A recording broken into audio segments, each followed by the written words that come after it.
Hello. Ohakie, ohayo gozaimasu. My name is Kie. Okay, adjust the volume. I'm your celestial guardian of memories. And today we are back working again. Making memories? Can this be considered memories? Hi guys, how are you guys doing? I have been very not around, very MIA over the last couple of weeks, days, I don't know. It's been horrible. It's been horrible. That's all I can really say about what's been going on with my life at the moment. Just it's been really tough. Real life has been really tough and challenging, and I have not been enjoying it at all. So I hope that you guys have been having a much better few weeks than me. I know the merch is still not up because I just haven't been able to dedicate any time. Whatever little time that I had last week, I went for a dance class, which was very much needed, but it was like super late at night as well because I couldn't make it for anything else. I mean, I think I was at that point in my like day, in my weeks, in my month basically, where I just felt like if I didn't do some form of endorphin generating exercise, I felt like I would quite literally be depressed. Like, I'm not even kidding. So yeah, so I felt like I really needed to squeeze in some sort of like longer exercise in. So I signed up for the dance class, which was nice. But yeah, the rest of the week hasn't been that much better. How are you all doing? Hello Jay. Thank you so much for 11 months of membership. How's the volume? I think it should be okay because this is my usual setting without the really loud volume and lack of noise suppression. Noise suppression is on for this. Hang on. Okay. Hi Boris. Hope your Monday is starting off on the right foot. I hope so. It's been a very long couple of weeks. I am so tired. Green like an onion. Oh, is this a reference to how I wanted to be like an onion? But I was like talking about the brown onions though. A. You met your work deadlines on Friday. Congratulations, Jay. Happy for you. Good job. I'm proud of you. I hope you're proud of yourself. It's okay to wait on much. Gotta save money. Okay. I really want to try and get to it this month. ASAP. The last week has kicked my butt. I hope yours gets better. Thank you. I hope yours gets better too. Dance? What kind of dance? Like just dance? I guess people call it like an open dance class. Like, so it's like a 1.5 hour or 2 hour kind of dance class, and then the teacher will teach a dance routine. So you learn this dance routine in the 1.5/2 hours or however long that session is, and then you like record it. Yeah, so I've always actually wanted to do a dance class like that, but never had the balls to do it. Always been a bit chicken and self-conscious, but I finally did it last week. So I was really proud of myself. And it was a lot of fun. I had way more fun than I thought I was gonna have, and I will definitely be continuing. So I'm continuing with these open dance classes. I guess one of the reasons as well why I'm like, okay, I should try and like incorporate more how should I describe it? So I have gone to like a physical trainer and stuff in the past, in the hopes of becoming stronger, after falling sick has like seriously weakened my entire immune system and energy. So I went to a physical trainer for that, but I also wanted to try and incorporate more like various active things. I don't know how to describe this, like make it more a part of my lifestyle, like an active lifestyle. So my partner, he's like what I would call somebody who has like an active lifestyle. So not the kind where you necessarily just go to the gym. Like it's just part of what he enjoys doing. Like he goes climbing and then he runs. I'm like, okay, cool. Could not be me. I mean, I did climb in the past, but because ever since I got sick, I couldn't do it anymore. So I'm just trying to find alternative ways to incorporate like these kinds of exercise / not exercise, like exercise that does not feel like exercise, into my routine as well. So this is my attempt. I miss you guys too, Theo. Good to see you. Are dance classes costly? It depends on where you get them from. I think there are like different types of classes, I guess, and different places that you can go to. I think there are certain places, like for example, community centers in Singapore. There are these what we call community centers, and there are various types of classes like cooking classes, dance classes, arts and crafts and stuff that you can always sign up for, and they are usually at a pretty affordable price. That's why they're called community centers, I guess. So I remember when I was younger, my grandma would always bring me to the community center during the school holidays, because we would like sign up for like cute arts and crafts or cooking classes, and then we'll get to just go for them. It's actually really fun. So I think if you sign up for community classes, community center classes, it will not be as expensive. You have an important exam tomorrow. All the best, Theo. I hope you had a good National Day break. I had no rest on National Day. Unfortunately, I was working. Hello, hope you have a good sleep soon. Thank you so much, Joshua. I really, really appreciate it. I hope so too. Like actual dance classes. Yeah. I can't actually, like, I like DDR. Like, I love the concept of it, and I love trying it out at the arcade, but I'm pretty shit at it. Yeah. So, but I don't know, there's something about going for actual dance classes. Like I would say that I am okay at dancing. Like I'm not bad at it, but I'm also not really good at it. So I think I want to do more open classes so that I could find, when it comes to dancing, you kind of, there's just dancing and there is like controlled dancing. So sometimes not giving, when you're doing a routine, right, it doesn't mean that you give it like 100%, your dance will look good. Sometimes you need to just give 80% in certain moves for more control, and it looks better. So for me right now, I'm at that stage where everything is just 100% or 120%. So sometimes I just look a little, I find that I look a little bit floppy, if that makes sense, just a little bit floppy and a little bit out of control. So I'm trying to get that, trying to get better. And I think a lot of that control comes with like good core strength, which I feel like I lack. Yeah, so I think it'll be good, because dance is a very good full body workout. Yeah, so I'll update you guys. And like the dance class I signed up for previously, as in, I think every week is going to be a different type of dance, but the one that I did last week was a little bit sexy. There was some floor work, and it was a lot of fun. So Kia's sexy arc is maybe back. I don't know, I'm just kidding. I'm just kidding. It was fun though. It was a lot of fun. Yeah. What about you, Joshua? How has your week been? Are you winding down? Is it nighttime for you? Rock climbing is so cool. Wait, like real mountain climbing or in a building climbing?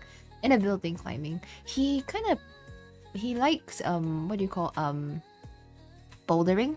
So it's the kind without the harness. So you climb without the harness. Yeah. I think it uses a different type of muscle in the body and in the brain to do these sorts of climbing, with like top rope, what you call the kind where you actually have the rope on.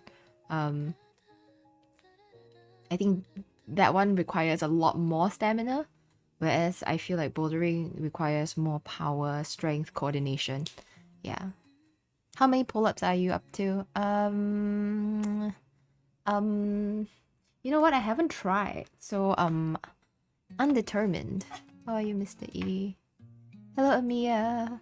I saw an outdoor exercise thingy with trampolines. Oh, I think it's very trendy now. Like the type where you exercise while jumping on a trampoline. I'm not sure if it's supposed to like help like knee, like, you know, for older people. You know how they always say that water exercises are good for your joints, not so much impact on your knees. I can't do rock climbing at all. He can do more than me. I feel like anybody can do it, you know? You can definitely do rock climbing. I say this as somebody who also told my partner that I could not do rock climbing when we first met. He told me that he was into rock climbing / bouldering, and I was just like, oh, okay, great.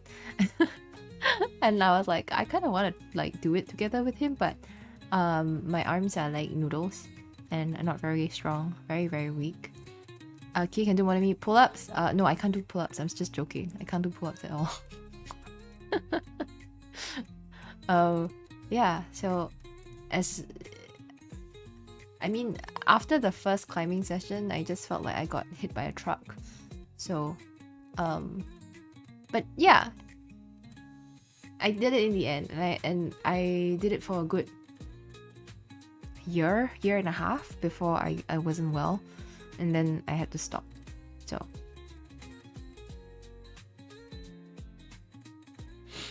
my core is really bad, so my dance is very wobbly too. You know, I'm trying to build some good core strength. It's very important, especially when you're aging like I am. When you're a 5 million year old being, it's so important to have good muscles. Singapore values the arts. Because it depends on how you look at it. Yeah, okay, so we're gonna do some work today, but hopefully not too intense. I didn't there will not be any typing noises because I am too lazy to try and figure that out. It's raining as well, so the audio is probably not the greatest.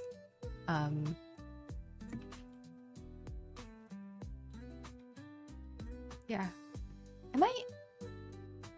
I feel like I am lagging a bit. There's a little bit of drop frames going on.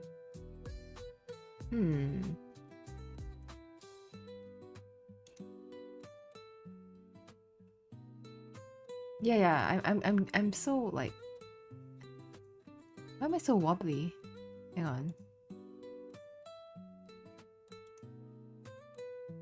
Okay, hold up, guys. I will disappear for a little bit. It might stop for a little bit.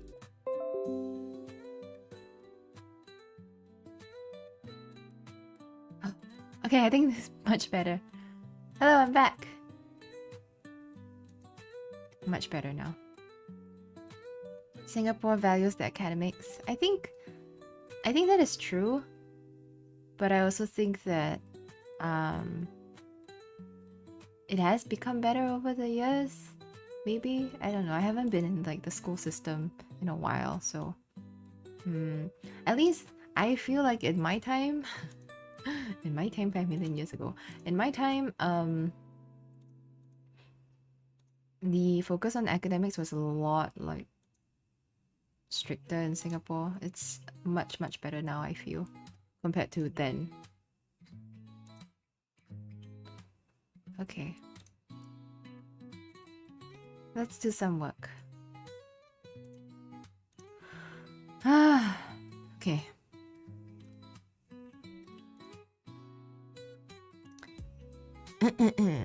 Start. You are lagging again, am I? I don't think I am. I don't think I am. Because I don't have any drop frames anymore. If it looks like it's lagging, it's probably because of just the tracking on the model.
Hello, Shadina. Welcome to the stream. I just starting with a bit of work. How's it going? Thanks, guys, Jay and Theo, for letting me know about the lagginess. I really hope it seems like it's okay now. Just not. It was quite horrible earlier. I'm sorry I didn't realize it.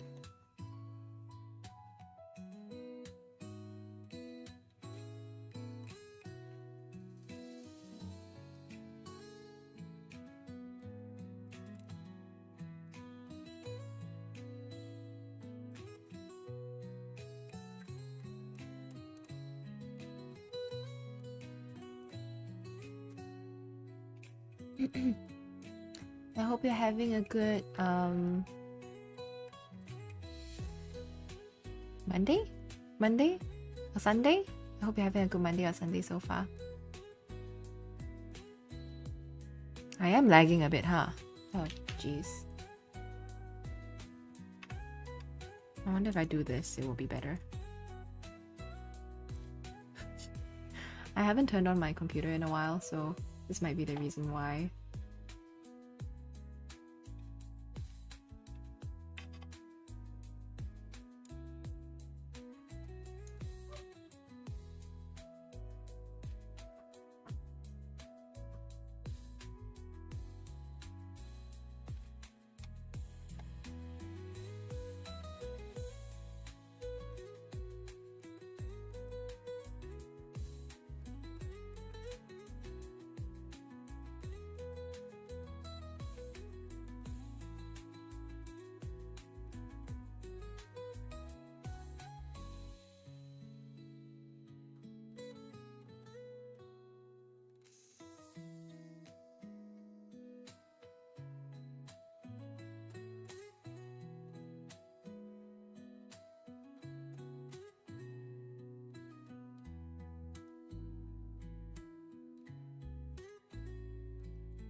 Megabit. Hello, hola. How are you? Welcome. Welcome.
Guys, do you know I really miss playing games on stream? I really, really miss it. I can't even remember the last time I played a game.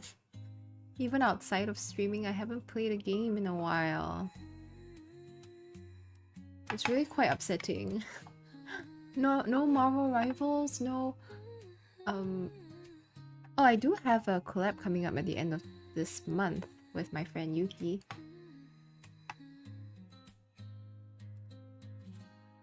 I also want to find more time to continue playing Death in Unison with Lara. I'm also playing Death in Unison with Yuki. So we're gonna have lots of Death in Unison.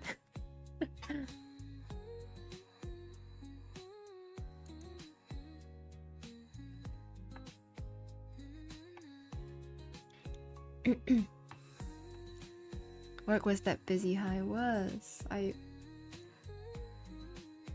It's honestly been pretty... Work has been pretty bad for the last couple of months.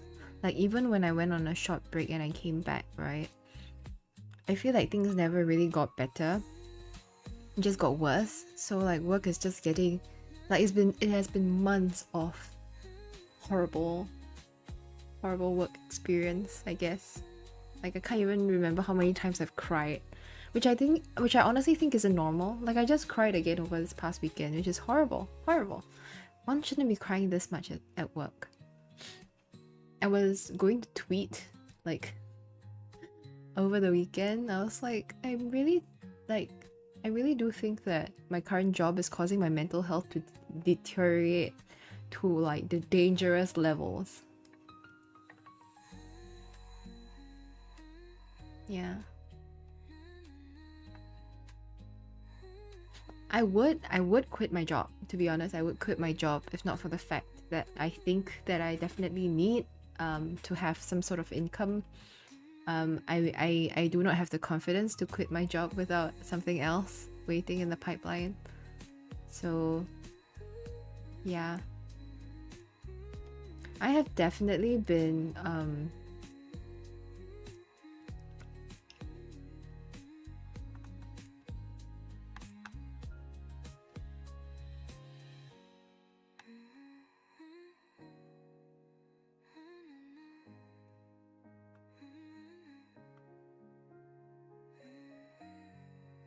Sorry, I was talking halfway and I just received yet another very annoying and upsetting email.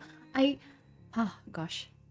Is it that they are giving you way too much work? If so, same, there's not enough people who can do my job even though it's a basic data entry? Like Gen Zs are too lazy to follow direction. I mean, I don't think that there are any Gen Zs in my like department. I don't know about my department, but my team at least there isn't any Gen Zs. So I always see people talk about Gen Zs, but I don't have personal experience with them.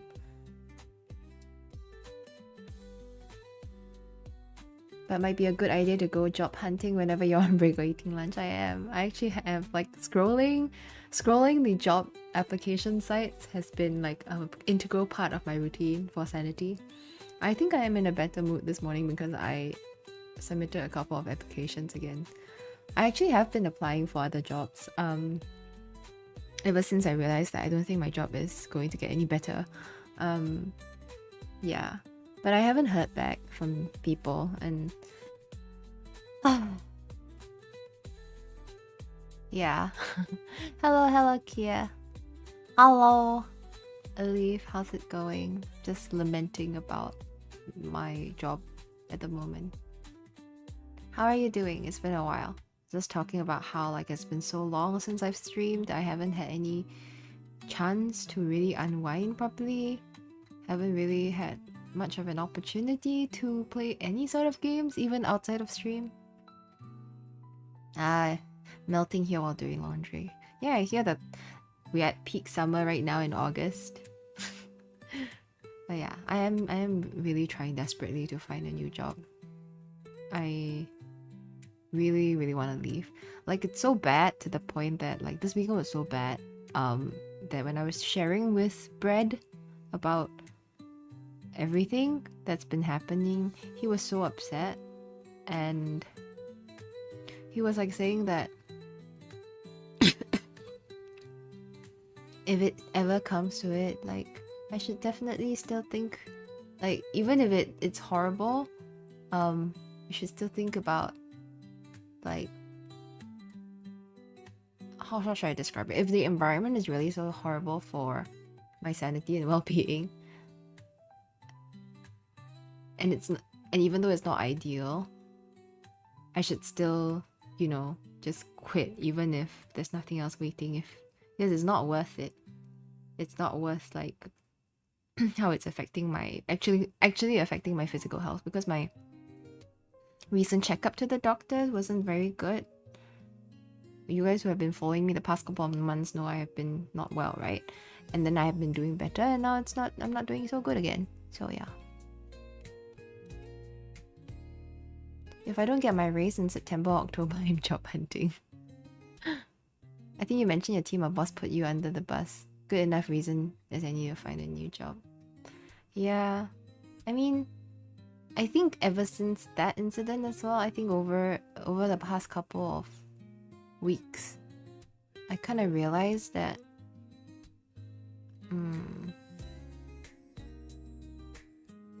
I feel like I don't feel very supported by my boss in general. Like she's definitely not a like toxic boss or anything like that. But you know, sometimes when you do need support from your bosses, because that's what they're supposed to do, right? Support you. Yeah, when they don't do that, I think it does affect trust in the company. Quiet quitting. Just stop doing the work. Stop doing the work. I hear like in places like Japan, that's how they stop giving the employees work to try and get them to resign. Like so that they feel so useless because they are actually not doing anything at all.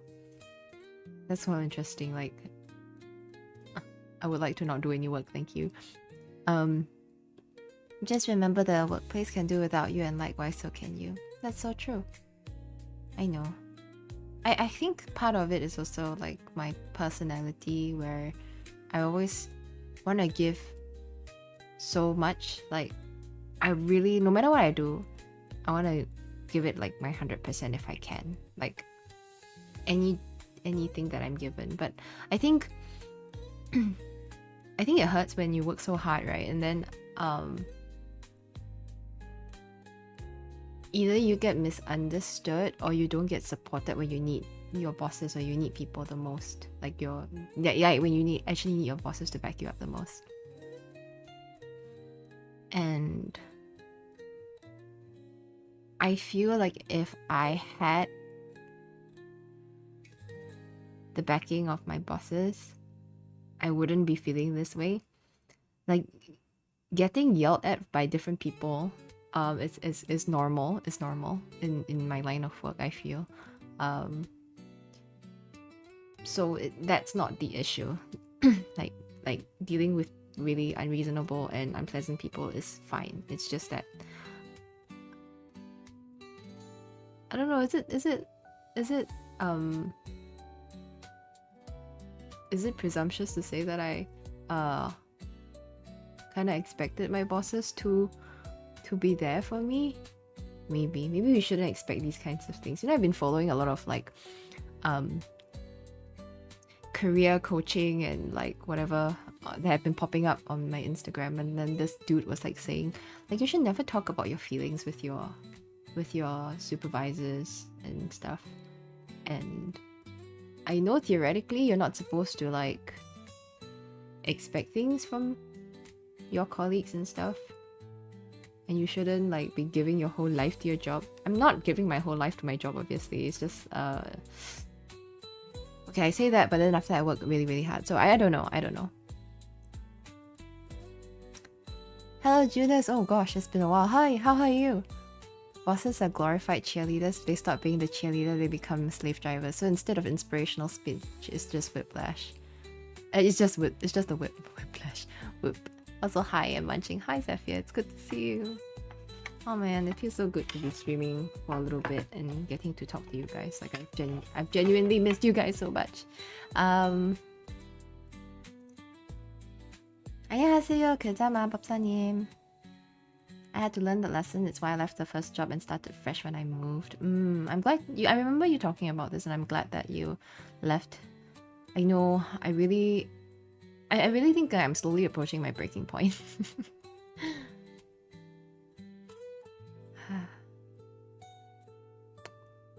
Work isn't family, but they gotta have your back at least. That's true. Actually, that's true. Work isn't family, but they gotta have your back. Especially when you make decisions as a team, and you're in the boss position for a reason, right? If you're not gonna back up the bottom of the barrel people like me, I don't know. You talk about your feelings with your coworkers? Depends on what feelings. I have to kind of share a lot of things about my health with my boss. He has been really understanding about my health reasons. So that's why I say at the end of the day, I don't think my boss is a bad person necessarily.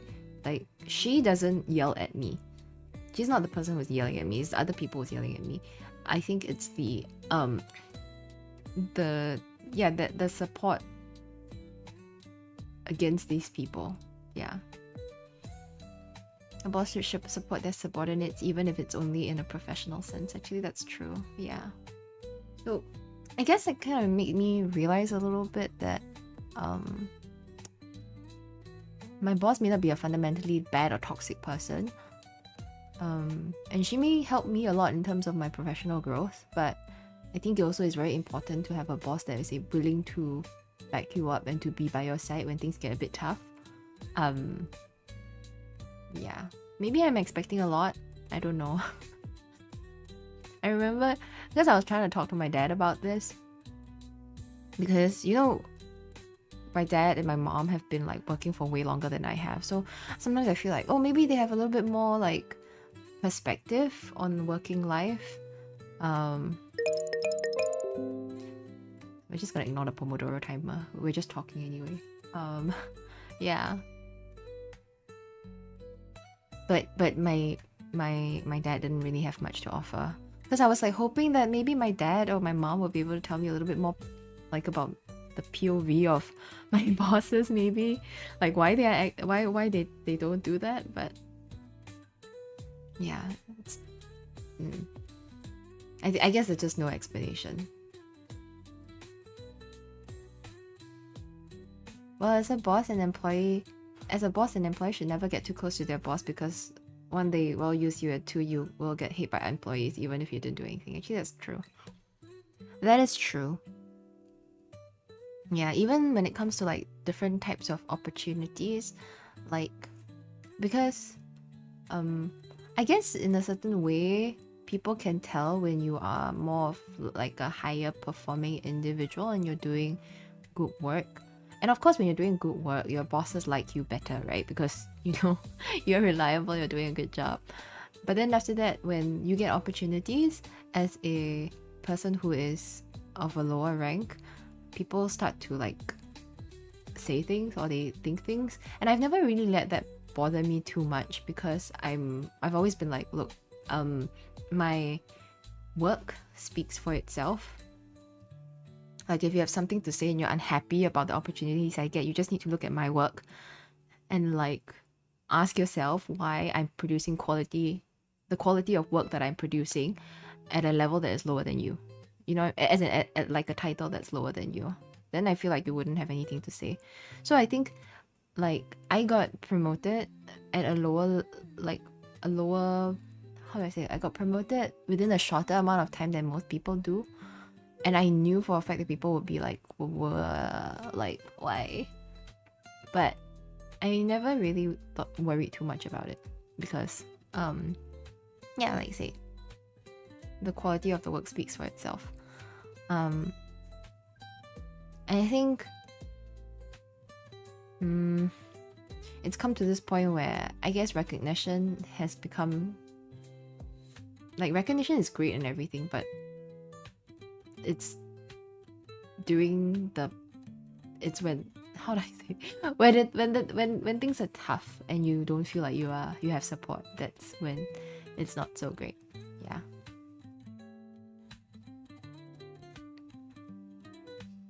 I mean, my boss has told me a couple of times to be a bit more wary of people. I'm just the sort of person who gets like, I just wear my heart on my sleeve. I really don't think so much about like what people call office politics. Yeah.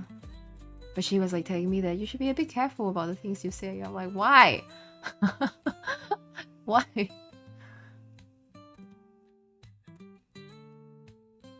Surprised you remember me? I'm doing pretty decent. Just casually wake at 5 a.m. Well, your name is pretty like common. Also, I don't not common. Unique. I also don't like, the number of viewers I have is like enough to. It's not that many, so I feel like I'm still able to remember people's names. Me is back. Welcome back to you. So I understand keeping some form of separation with your coworkers. I would say I'm good friends with my teammates. I was good with my last team too, especially since we spent a lot of work hours. I would say all these things depend on team dynamic. For example, when my boss retires, my friend will be the next supervisor and then I will take her place. We discussed this ahead of time. We had an objective discussion about it, so there's zero chance of misunderstanding. That's really nice. But yeah, I mean, in my previous workplace, I was good friends with like my colleagues as well. I mean, we don't talk so much anymore because and we're like still friends, but we don't talk as much as we used to, because I mean, by virtue of the fact that we are no longer working in such close quarters. I think my current job, on the other hand, maybe not as close to my colleagues. Not that they are bad people. I honestly think that like they are genuinely pretty nice and good people.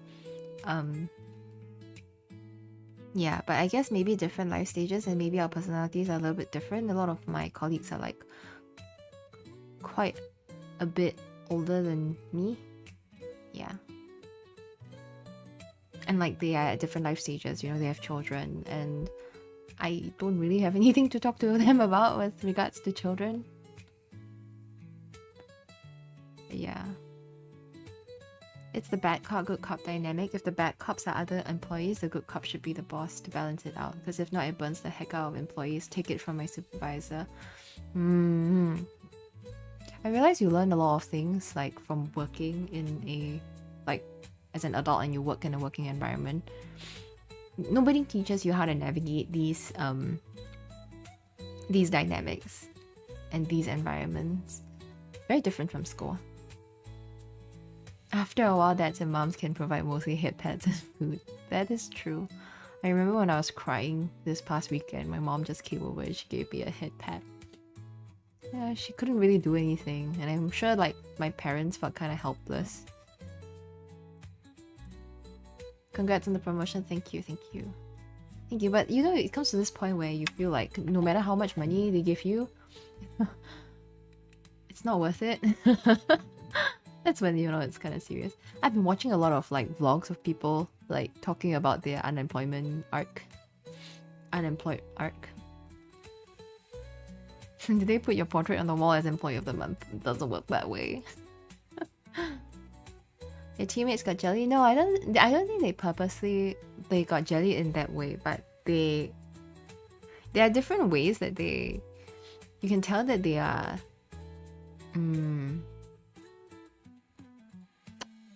how should I say this? That they are thinking those things, or they're thinking, yeah, because they will ask like, how many years have you been working here? And you can tell that there's no real reason why you're asking that question unless you're trying to count the number of years that it took for me to get promoted and doing a comparison. But then like yeah, if you're talking about the promotion, but if you're talking about the opportunities thing, my boss was the one who told me that's what she heard from other people. So yeah. Is your job a high competition workplace? I feel like it shouldn't be. It shouldn't be. I don't think it is. Yeah. And I find it funny because all these people that I work with are all of them are have higher titles and bigger titles than I do. And I always like yeah. They have higher titles, but we do the same kind of work. So like after I got my promotion and stuff, I have other people coming to me and saying like, oh, like I kind of knew that you would get the promotion because like the amount of work that you've been doing, they were like, it's about time. But it hasn't really been that long a time actually. Yeah.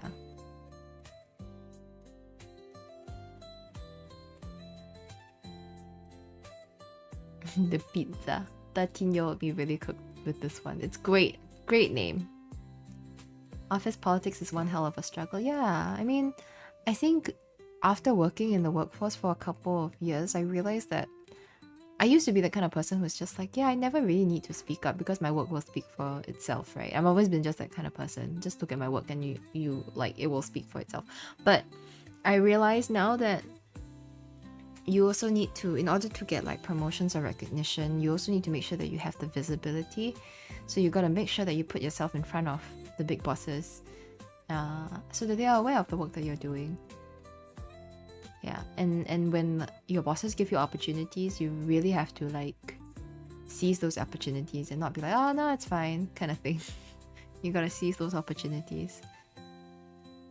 So those kinds of office politics with inverted commas, I'm fine with because it's still very much on your own abilities. But when it comes to like trying to like navigate like what things to say or not say in front of your colleagues, or like I can't do those. This is so much effort. Like why does this have to be a thing? Hi John and Fred, welcome. Just keep your head down. Just do your work. Keep your head down, do your work.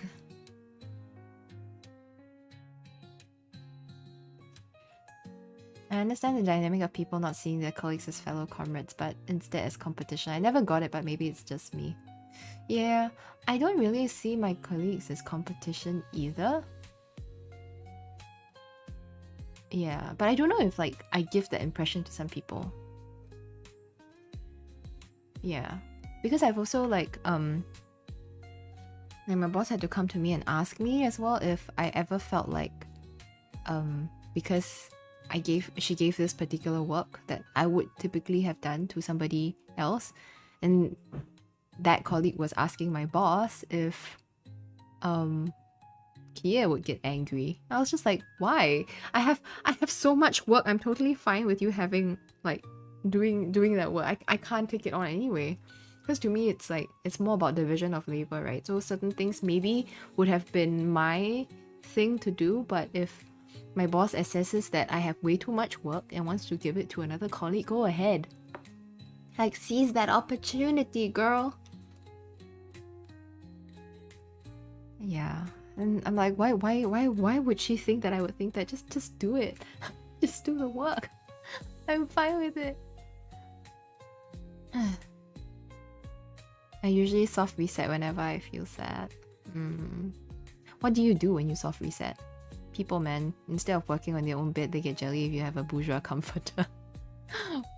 What a comparison. What an image. And so true. If they are older employees, then yes, they are jealous and resent you. I mean, how often does your workplace have promotions for it to be so rigid?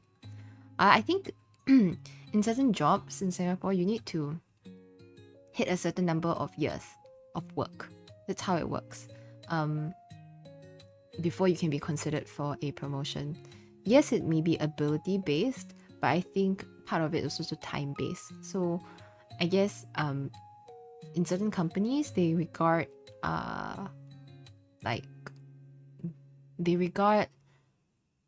acknowledgement for your and recognition for your good performance through the bonus you get. Like at the end of the year you get a bonus, right? You get a good performance, you get a bigger bonus. Yeah, so they consider that recognition enough if you haven't hit the number of years. But I've always believed that you should be able to... I mean, if that is the rationale, right, then technically if I'm doing the same amount of work and same quality of work as my other colleagues who are of a higher level than me, then shouldn't I be recognized with a similar title? Because if I am recognized with a similar title and I do the same amount of work, and that is still considered really, really good work, the bonus I would get is actually more as well. I don't know. This is the kind of, like, companies here do that. This whole time thing, which is really annoying. Because I feel like then you wouldn't really have any real, like, incentive to work hard if you're going to be restricted by time. I cried and fall asleep. You know, Theo, whenever I cry, like recently I cry and I fall asleep, I wake up in the morning having no idea what day it is. That's the thing, titles means F all. The company cares more if you can do work more efficiently. I mean, yeah, but then after that you also wouldn't have the recognition. Like, I feel like recognition is also kind of important. Bro really thought of another one carrying too much weight would be annoyed for taking some of the burden. Yeah, I was really confused. I mean, of course I love having like recognition, right? Being able to have opportunities that will earn me recognition, but it's not to the point where like I want to take every single like opportunity. It doesn't really matter. I don't really care. Just take it, just do the work. I would love to stop crying every day.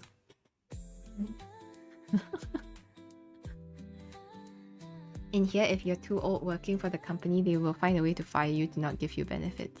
No way.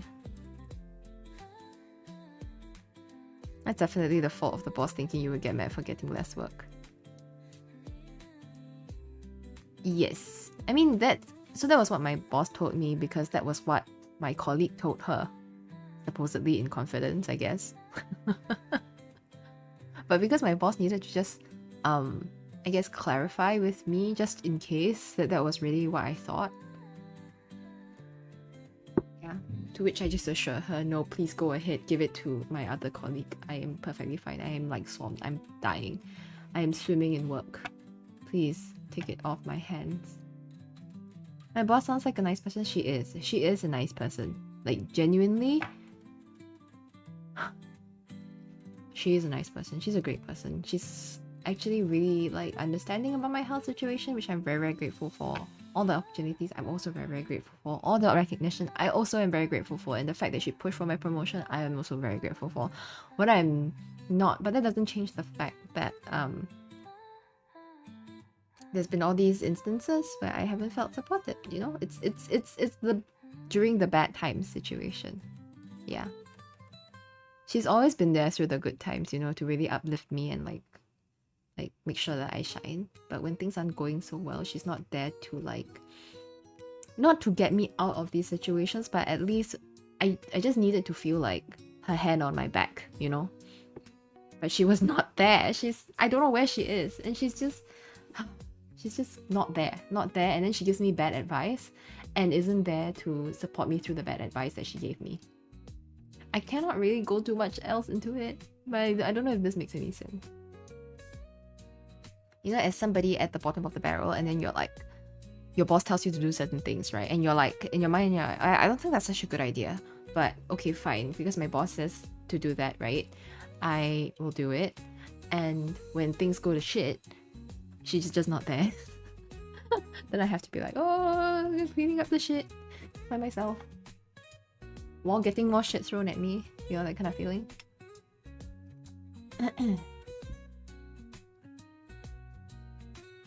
I don't know your work culture, but it sounds like that's part of the promotion. To be cleaning up more shit. Yeah, maybe. Maybe. Actually, now that you mentioned it, maybe.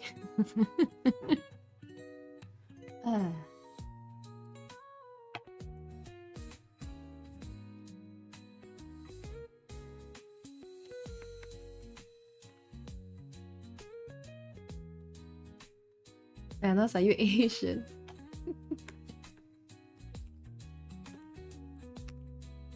I'm just gonna get rid of this stupid Pomodoro thing. Okay, it's not stupid, it's great. But like, I'm just gonna take it away.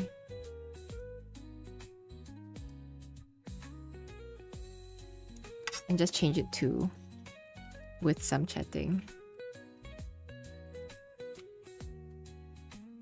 Because we're not really using the Pomodoro right now.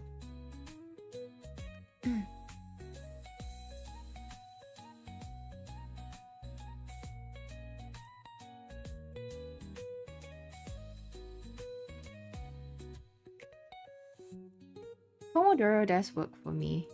It's just that I haven't been, I'm not using it right now. So I figured it's best to take it away. Are you on the clock right now? I should be working. Actually, I wanted to take today off because I was working over the weekend, but I didn't want to waste it. So I'm just gonna hang on to it and work from home today.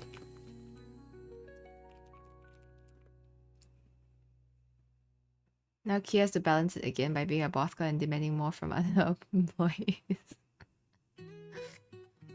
Ah.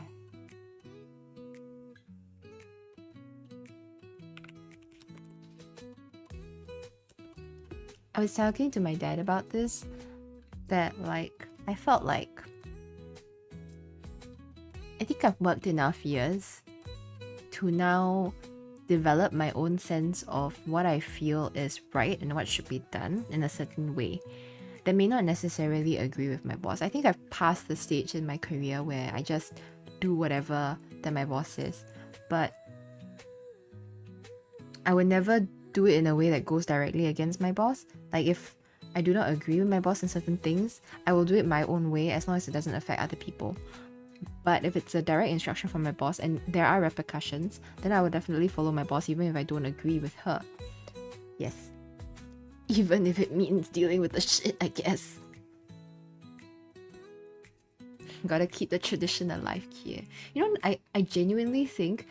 Okay, so I have come across some really, like, horrible, like, people. Like, I've worked with some really, really horrible people from different teams, and I'm just like, why are you like this? And then I see their boss, and I'm like, I can understand why you're like this now. Because you mirror your boss. If your boss treats you like shit, eventually you will treat other people like shit, and your own subordinates like shit. So... And then a lot of the times when I see these kinds of things happening, I'm just like, oh man, I'm like so glad that my boss is not like that. So actually, all things considered, maybe I'm just being a baby. I feel like if Brett is watching right now, which I think he probably is, he's gonna be like, that's not true! That's not true!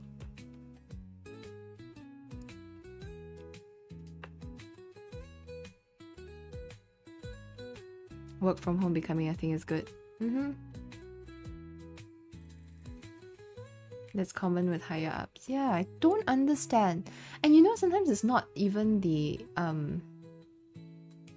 it's not even the highest, the upper management, it's the mid-level management that's like so full of nonsense that really affects the lower levels. And then the juniors eventually grew up to be mid-level management that mirrors the previous mid-level management, and there will never be any real change.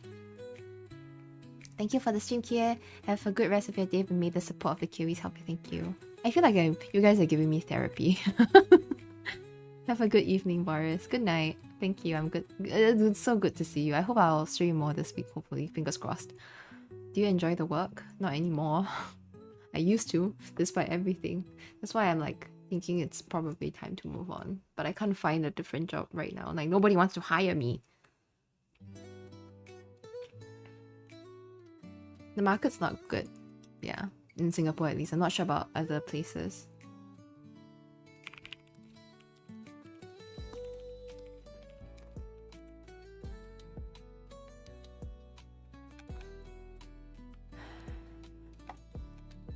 Time for a vacation. Hell, it is. Do you know I have this thing in my system that that tells me how many days it has been since my last vacation, and that I should probably take a vacation? Do you guys have that in your leave application systems? It's quite funny. I would love to go on a vacation. My next proper one is like in October.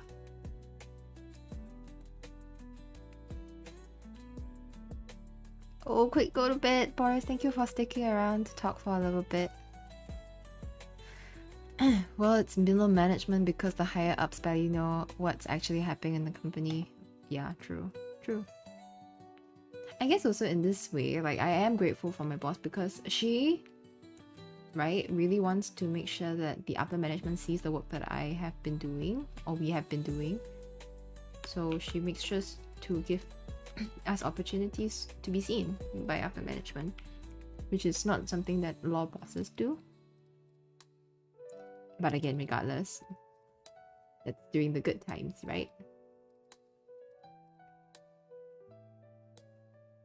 Your next one is in November. I mean, that's the school holiday. School holiday.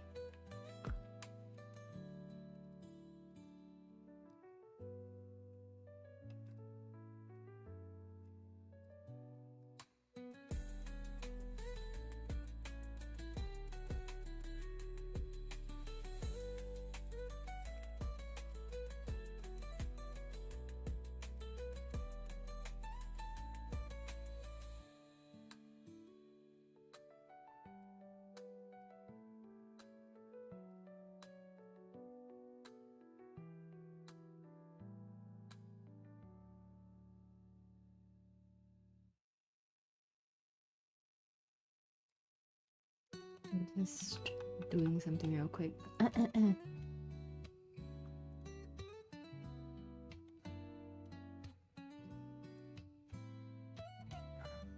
Monopoly. Hi, Flipgus. Erstin the 5th. I have what's called the keep working calendar because I never truly have a vacation day, only work from home. No, that's horrible. How do you maintain your sanity? Like, I always feel vacations are so important. I'm the kind of person, if you give me like, I don't know, 15 days of vacation days, I'm gonna take all 15 days. I'm not gonna like carry them over because I'm a firm believer. Like, some of my colleagues, what they do is they will not take all their days of vacation days so that they can bring it over to the next month, so that they can enjoy a longer break the next year or something like that. I'm not like that. If you give me 15, I'll take all 15 that same year, because I think that is an entitlement, right? Where probably the system is like, you need 15 days of rest a year, so I'm gonna take them all. Insanity. Oh no. Yeah, how do you even survive that? I have what's called a weekend. Does that count? Oh no. But do you like actually get to rest properly?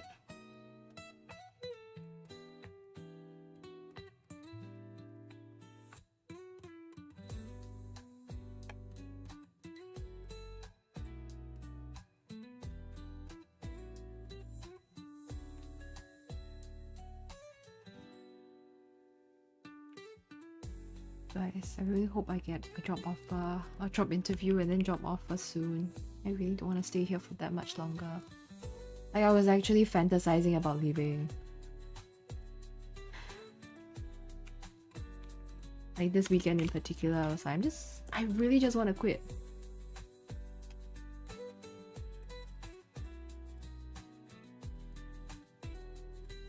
Before my back got ruined, I enjoyed driving from city to city for my previous boss. I considered that me touring places, but then the back pain nation arrived. Oh no.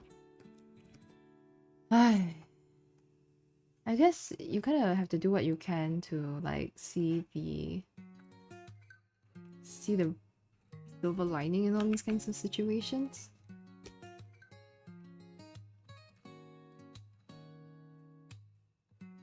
Also a problem because you can get a call at any hour of the day, even though you have short work hours. Isn't that like so stressful? I have respect for you. Do you have enough savings to quit without an offer? I could, but I don't feel comfortable doing that because I do have a number of expenses, like big expenses. Like I mentioned about the wedding next year and the house and vacations coming up. It would be nice to have like income, but I could quit and like be fine for a couple of months, but I would have to live super like carefully. Yes, but I also don't want to like drain my savings. And also like I could really use, like, because of my health condition, I really do need the benefits, the staff benefits, I guess you could call that, the staff benefits, like the insurance and things that you get, like health, is it insurance? I don't know. Health benefits? Have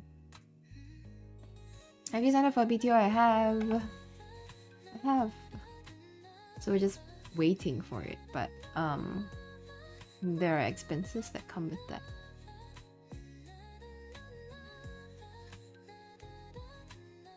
I can go to the beaches or the mountains easily, so I guess it balances out. Get damn it. The balance. The balance by Thanos.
Let me just finish this thing real quick.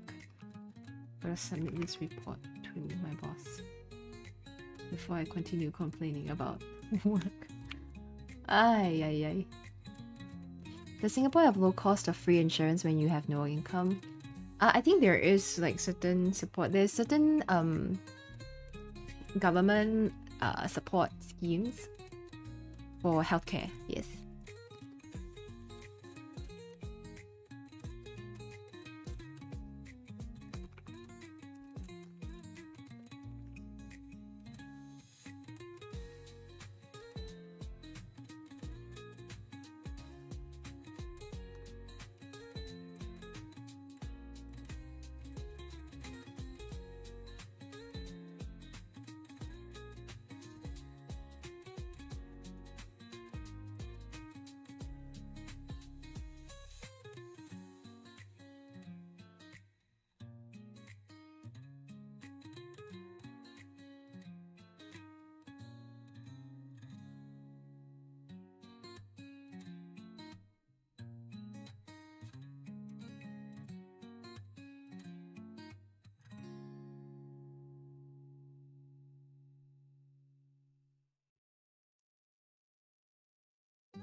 Okay, you've seen that ads for the everyday BTOs. Yeah, I think these housing thingies, government is somehow, I guess maybe because there are a lot of new developments being built, like this built to order like flats in Singapore, more and more are being released. So I guess that's why the government is sort of like promoting it. Like, in case you guys are planning on getting married, go apply for a BTO soon, because it takes a couple of years for it to be ready. Does Singapore have low cost of... yep, I've read that. Low cost of free insurance. I don't think it's free. Yeah, I think it's low... I mean, it could be free if you use like things like MediShield, MediSave. That's what they call it, like the government insurance. What's the average salary needed to actually live in Singapore? For like, if you move here and you are renting a place, I think you definitely need more. But for somebody who maybe you're living with your parents, like you're born here and you live here already, maybe about I would say around 3K maybe.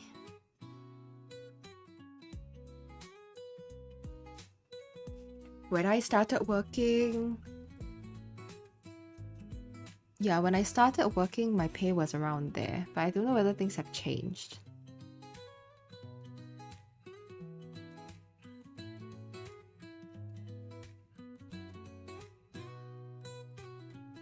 Oh, less than 2K a month you get the insurance or something? I see. Is the land more expensive than the house in Singapore? You don't buy the land here. I think you don't buy the land. You don't own the land. So in Singapore, if you do like a build-to-order house, like a flat in a non-mature estate, that means like a estate area that is not like super developed. I think for like a 3-room flat, I think you could get it for like 300K, 400K for 4-room, 500K for 5-room, maybe around there, depending on like the area that you are. But I think if you are in a more developed area, it definitely would be more. I think maybe if you were to get a 3-room in a more developed area, maybe about 5K, 4-room 6K, 5-room 7K, 700K, sorry. 700K.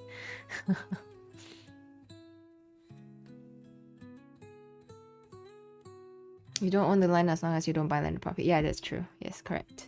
I feel like if you were to buy a landed property in Singapore, it would cost like at least $1 million. I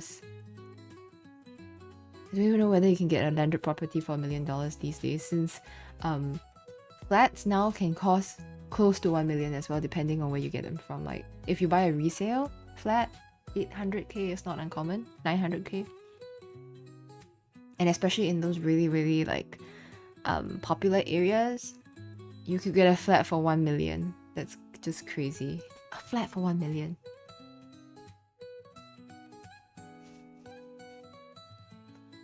And it's not even like a penthouse or anything like that. Yeah, but in the USA, when you buy a house, they also add the cost of the land on the total. And when you own it, you actually don't. Oh. Well, that's a scam. Just kidding. I don't know how the system works, but... Huh.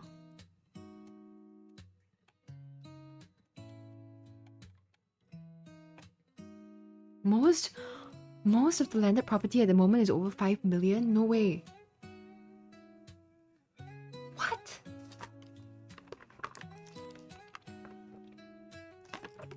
That's crazy. Okay, maybe you can't survive on 3K anymore. maybe you need like 4K at least? I don't know. And I feel like, especially if you move here and you're renting a place, for example, nowadays, like even if you were to rent a room, I don't know, it's like at least like $2,000 a month or something. So if you earn like 3K, you only have like 1,000 for expenses. And you wouldn't have any savings. Yeah. So I mean, of course, the cost of living goes up over the years. So you definitely need to also start earning more. Yeah. So of course I earn more than I did when I first started, but I feel like I need more. Do we ever feel like we have enough money?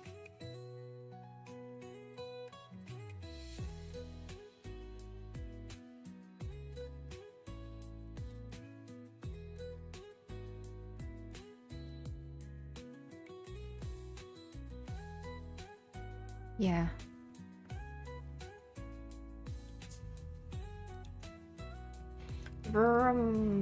Hard, the background. Money. Yeah. I've seen a lot of like people like travel and do like remote working. Like now it's like such a big thing. I think some people who are able to do that are so fortunate to be able to do that. I feel like a lot of people would love to like travel the world and work at the same time. But yeah. Oh, Manu, hello. Good morning. How's it going? You've just missed a good how long have I been streaming? A good hour of me complaining about work and and why I haven't been around.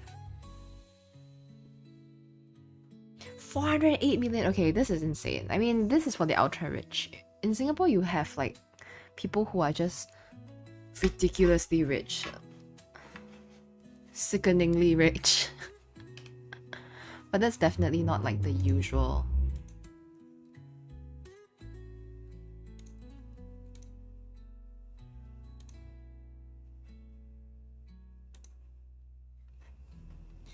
I was considering relocating to Singapore one time because I got an offer, but then I saw the cost for a foreigner like me. Oh boy.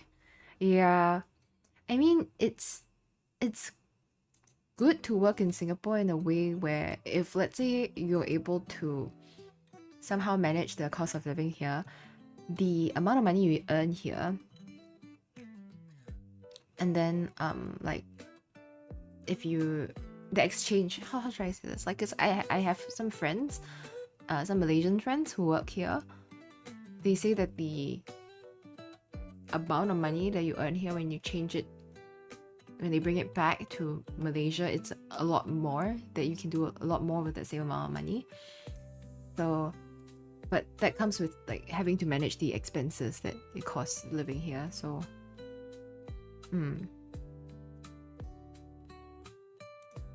I personally never really thought about relocating anywhere because I think I'm quite like satisfied and happy working here. I like being here. My family is here, and sorry, let me just reply this.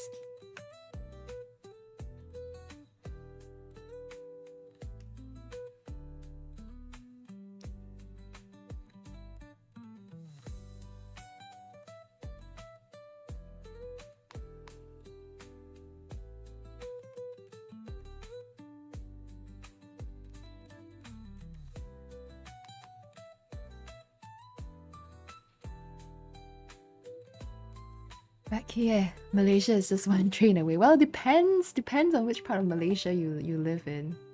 Like if you live in like JB, Johor Bahru, then yeah, I think some people do travel back and forth for work. But I feel like if you live in Kuala Lumpur, it's kind of far away.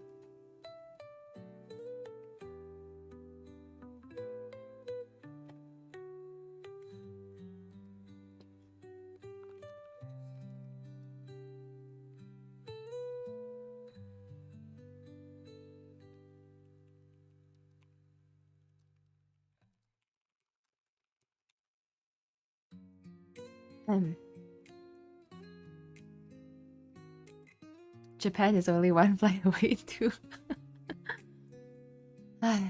Yeah. But yeah, I've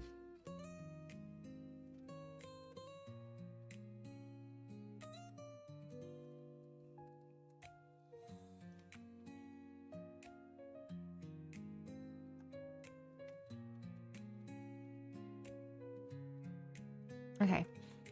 the train would be finished by like next year. Oh yeah, that's true. That's true. There is like a high-speed rail thing that is being built, between like Singapore and Malaysia. Yeah, I don't know whether you guys have any like dreams about like working elsewhere.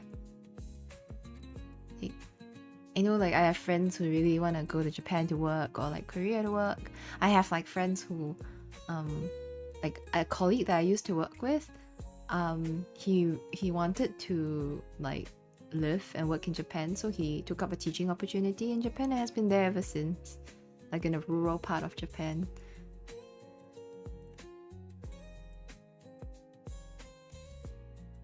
And then yeah, actually I feel like I have quite a few friends who really relocated to Japan. I have another friend who went to Japan to study, and then now she got married to a Japanese last year. Yeah.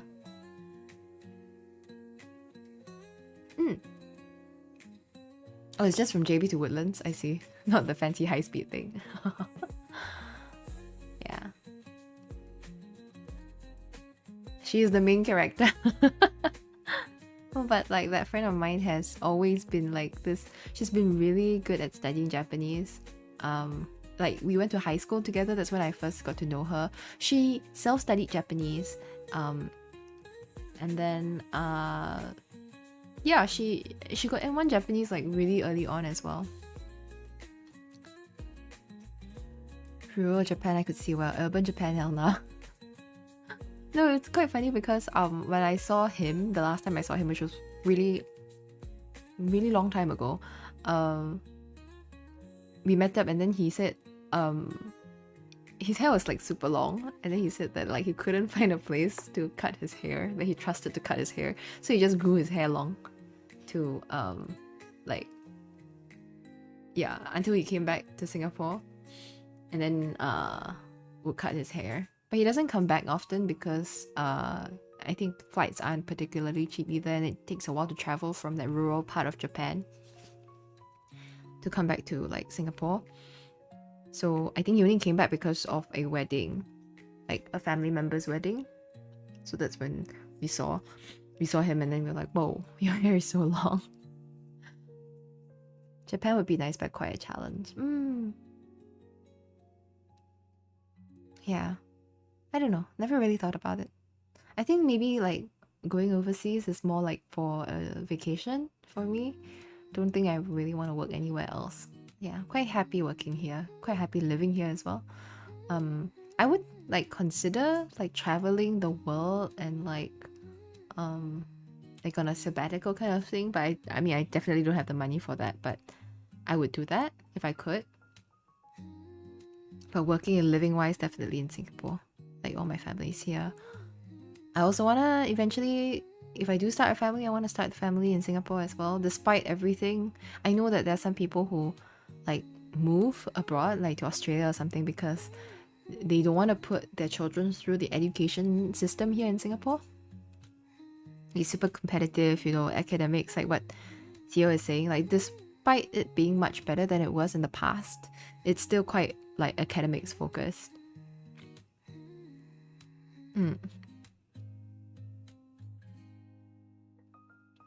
If I want to work abroad, I consider the EU, NA, or New Zealand. Interesting. I know some people, like, some countries have like a working holiday visa kind of thing that you could take to like New Zealand or Australia or something like that. I've never done that. Yeah. Now I'm Asian, I also want my child to suffer academia. But yeah, I don't really have any like strong thoughts about it. Maybe because I'm not actually like thinking about children at the moment. But yeah. And I think it's kind of tough for me to say as well, because like I grew up in this system and it's the only system I've ever really known of. I think the only time where I had a glimpse of a slightly different system was when I was doing university overseas. And then like I started making friends with people from like my really good friend in Australia. And then you realize that there are so many different paths available. It doesn't always have to be just one path only. Because in Singapore, for the longest time, it always felt like you only could have this path. If you fuck up this path, then your whole life is fucked up. You know, that kind of thing. But it's not like that anymore. At least I hope not. Yeah. But the culture here, if you suffer, everyone has to suffer. Is that why like shitty bosses produce shitty like employees who become shitty bosses themselves? Because if the shitty employee suffers under a shitty boss, when they become a boss, they have to make sure that their employees suffer the same fate as them. We're gonna get a baby Kia in a couple of years, Kiwis. Who knows? Who knows? I just know that I'm not thinking about it now or in the next few years. I don't know. I don't know. I just want to like get through life right now first. I just want to get through life. Now you understand, Kia. Well, I guess it's so sad, isn't it? It's so sad.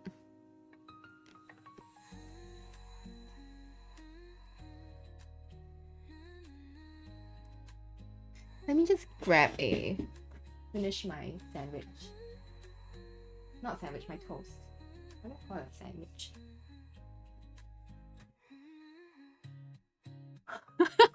My face looks insane. And when I open my mouth,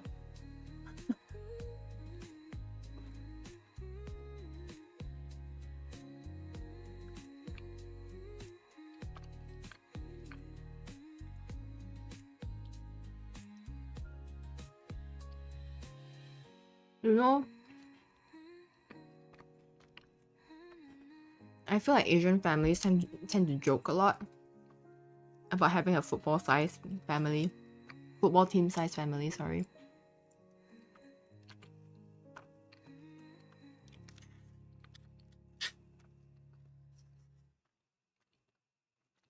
But I know, Brad and I know, that if we ever have children, if we decide to have children, well, we're gonna have like just 2.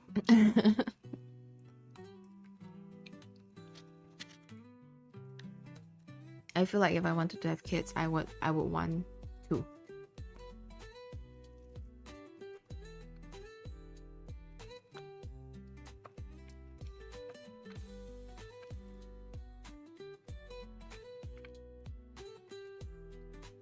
Who is the standard? I have 2 to cover ourselves in the aging population. Just replace ourselves.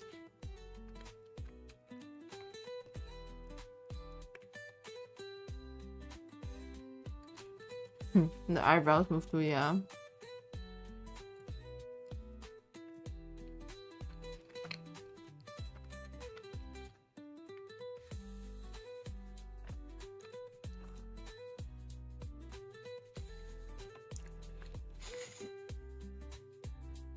Have I thought about M-Break? Under what context? Under what context?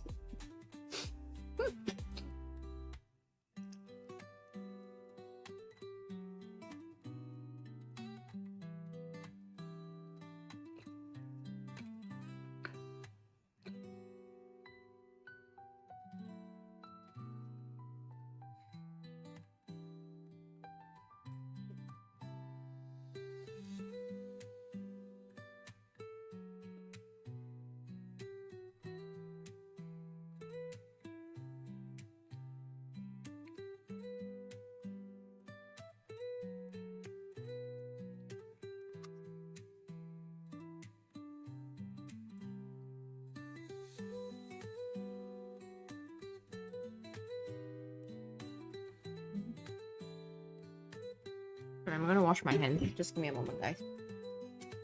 Oh, ouch.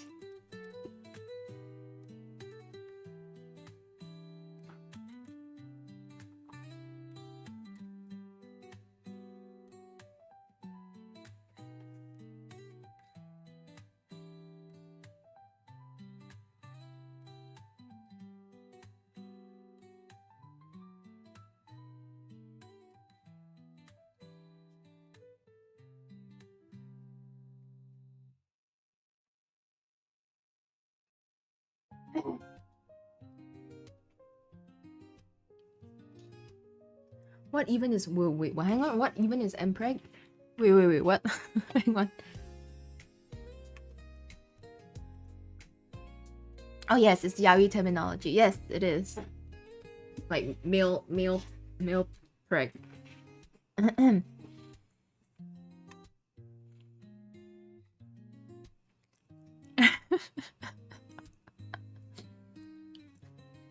Oh, I didn't know that. Like people didn't know what mpreg is. I thought it was like common like knowledge.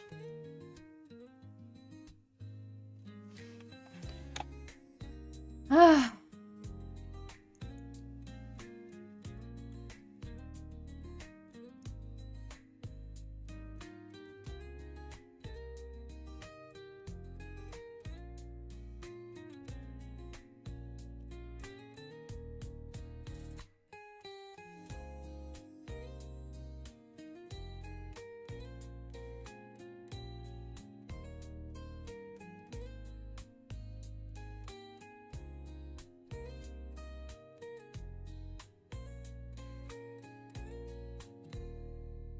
Oh, I love this. I love that there's more work.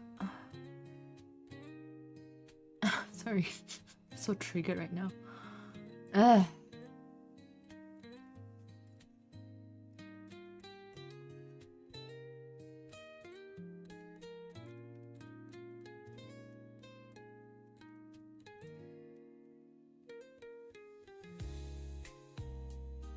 Okay, it's fine.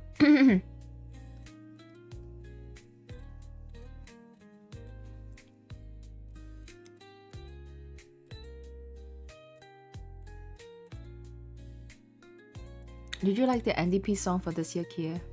Very good question. Let's find out. I don't think I listened to it. I watched National Day Parade.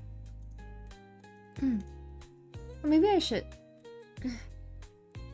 You know what? I didn't do a National Day like karaoke this year. I did one last year.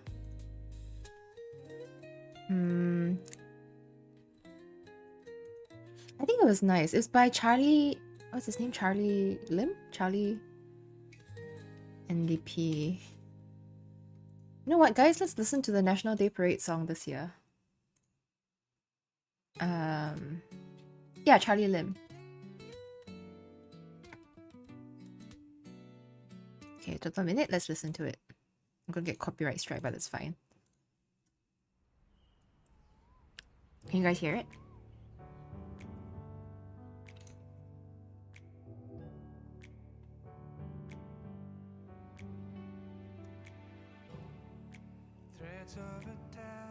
Oh, his voice is so nice.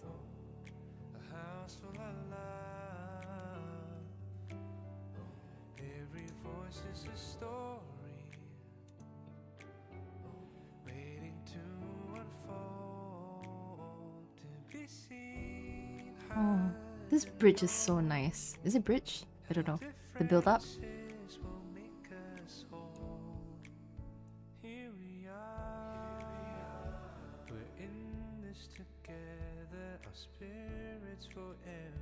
Dude, I love his voice.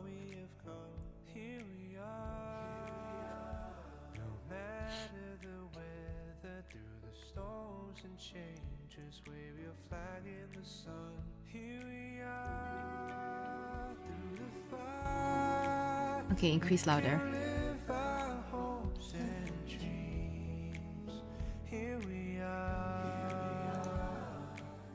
This is what home means to me.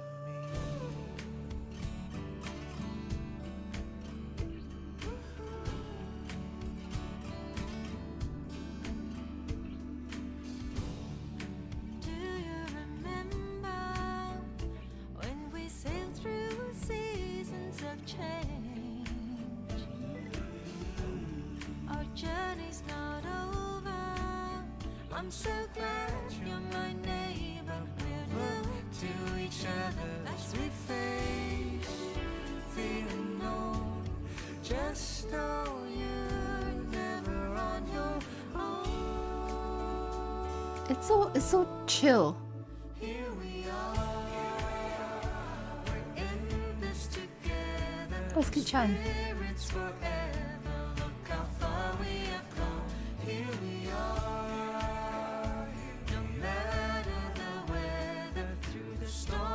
Changes, wave your flag in the sun. Here we are, through the fire. We can live our hopes and dreams. Here we are. This is what home means to me. Wave your flag in the sun. Can I just say, I really like the... you know Charlie Lim, he has like the glasses. I think it looks really good.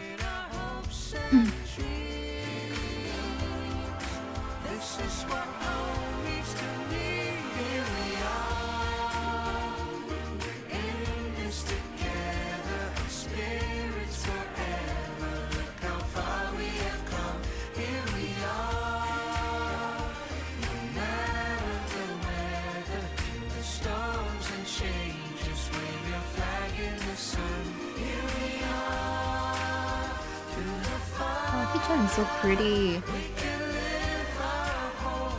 I love her hair. I wish I had hair like that. This is what home means to me. Here we are. This is what home means to me. So nice. I like this song. Is it very high though? This is what home means to me. I think it's okay. It's not too high. You know, sometimes the songs are like way too high.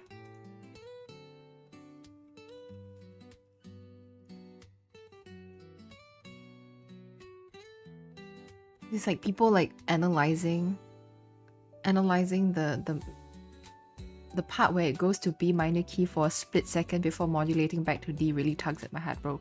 That's amazing that you can hear that.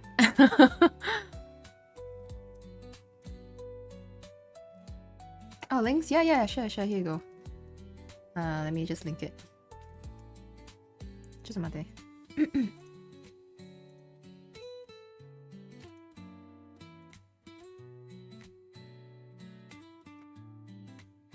I'm being the Singapore ambassador right now. I wonder what National Day songs. Was the volume okay just now? What if I try to sing one? Not this one. I don't know how to sing this one. Home.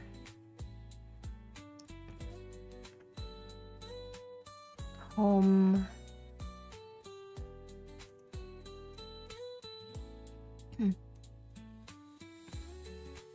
Oh, I can't hear it. Even though I am a musician, I play the piano, but I don't have that kind of hearing.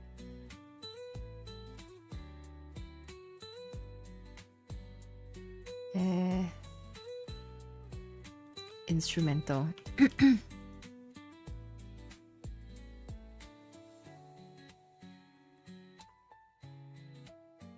this the one?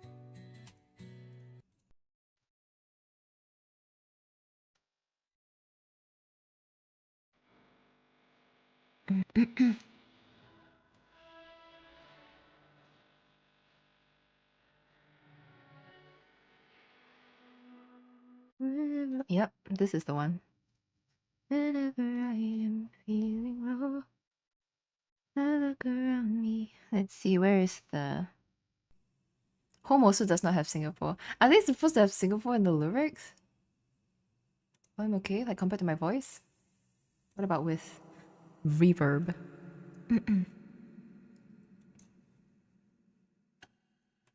I like this one. I think I sang this last year too.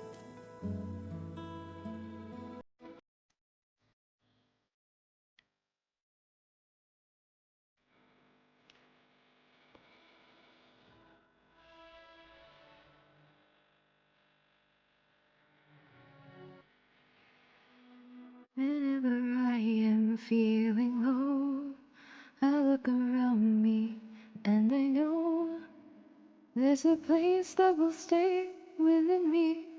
Wherever I may choose to go, I will always be called the city, know every street and shore, sail down the river which brings us life, winding through life's temple. This is home, truly, where I know I must be. When my dreams wait for me, where the river always flows, this is home, surely, as my senses tell me. This is where I won't be alone, for this is where I know it's home.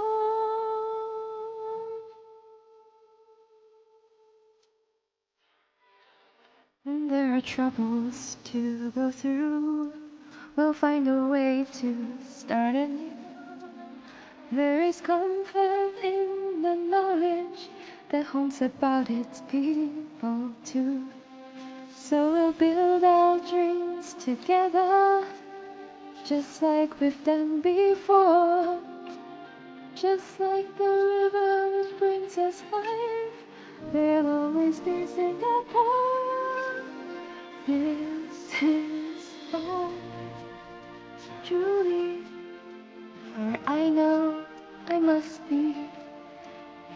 My dreams wait for me, where the river always flows. This is home, surely, as my senses tell me. This is where I won't be alone, for this is where I know it's home.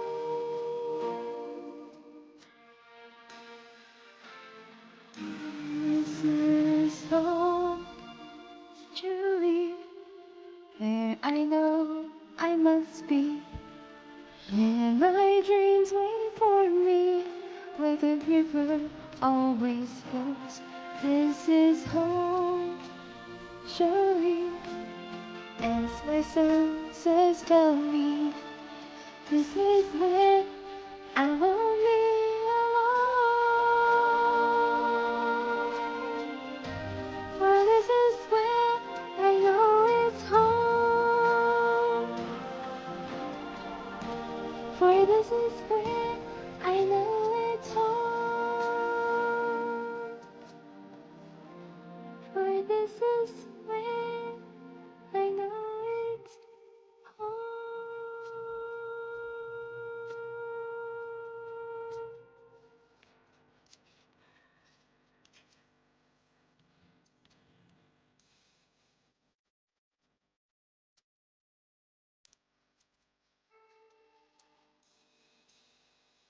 This is like my favorite NDP song. That's another one I really like. Island Home. Oh, where I belong. I like Where I Belong. But it's that kind of where I belong, where I keep my heart and soul. Was the volume okay? That was. Oh, thank you, man. Thank you. Thank you, James Good Vibe too. Oh yeah, there's a Chinese version of this one. Hang on, let me just.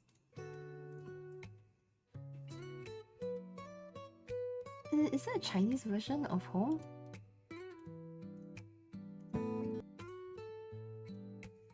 Chinese Home. Chinese version. NDP.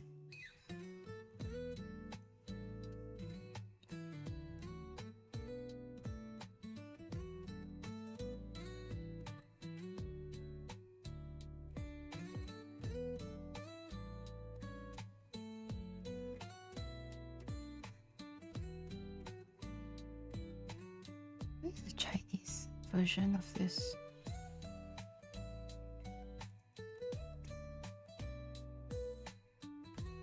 Oh yeah, there is. What's the 汉语拼音 for this though?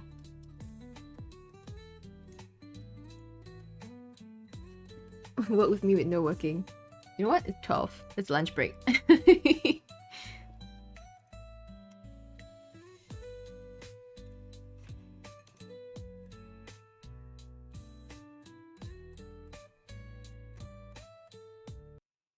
Let's do this one first. This English one. I'll sing the Chinese version of home later.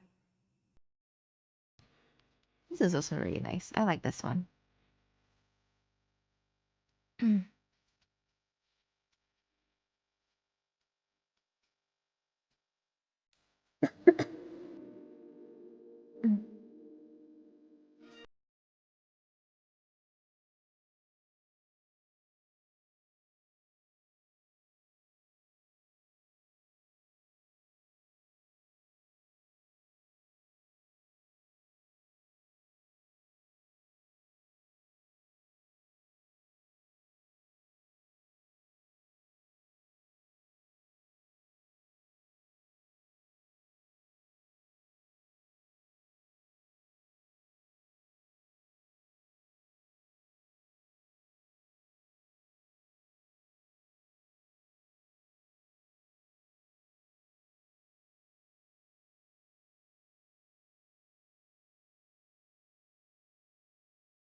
Okay, then it just goes back and back and back. Let me see if I can sing this Chinese version.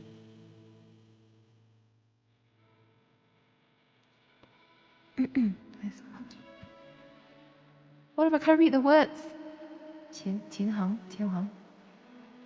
每次我感到 something 不自禁就会回头望，我知道心中有个地方一定会有一盏灯，照亮每一颗黑暗的心房，指引未来方向，沿着生命河流线前行，就等着别想我的家收藏，我的欢喜悲伤，只要点燃希望，梦就会自由飞翔。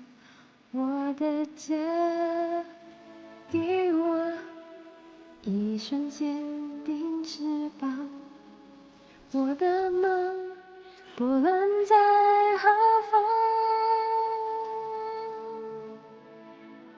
一生的爱唯有家。Okay, you get the feel. You get the idea. Okay. Okay, that was a nice intermission.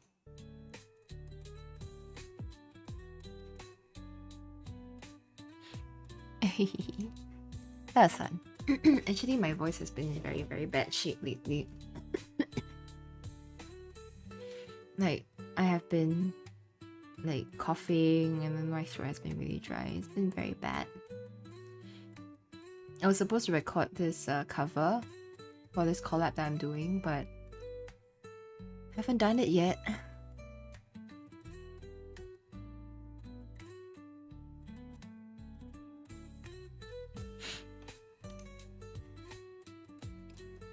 Super focused MC you are. Yeah. I'm balancing my my mental right now. Thank you so much for being so kind, James. Your show home's everyone's favorite. I think so too. I think it has a special place in people's heart. New cover soon? There is one actually. But I think it might only be ready at the end of the month or early September. I recorded one already. I have another one that I am working on.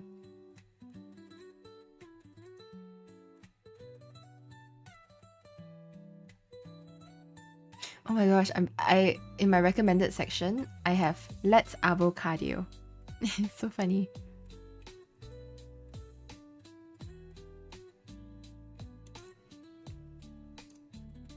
Let's Avocado.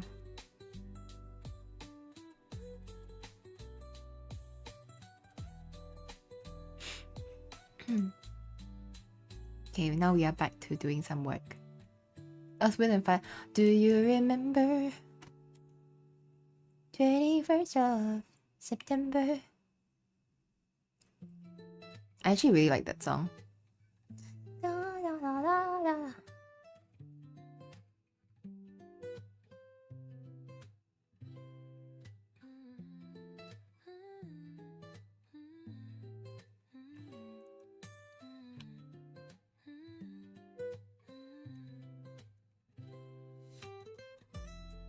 I'm so jelly of people who can sing. I wouldn't shut up if I could. Me too. If I had a really, really nice voice, I would like be really like I would sing all the time.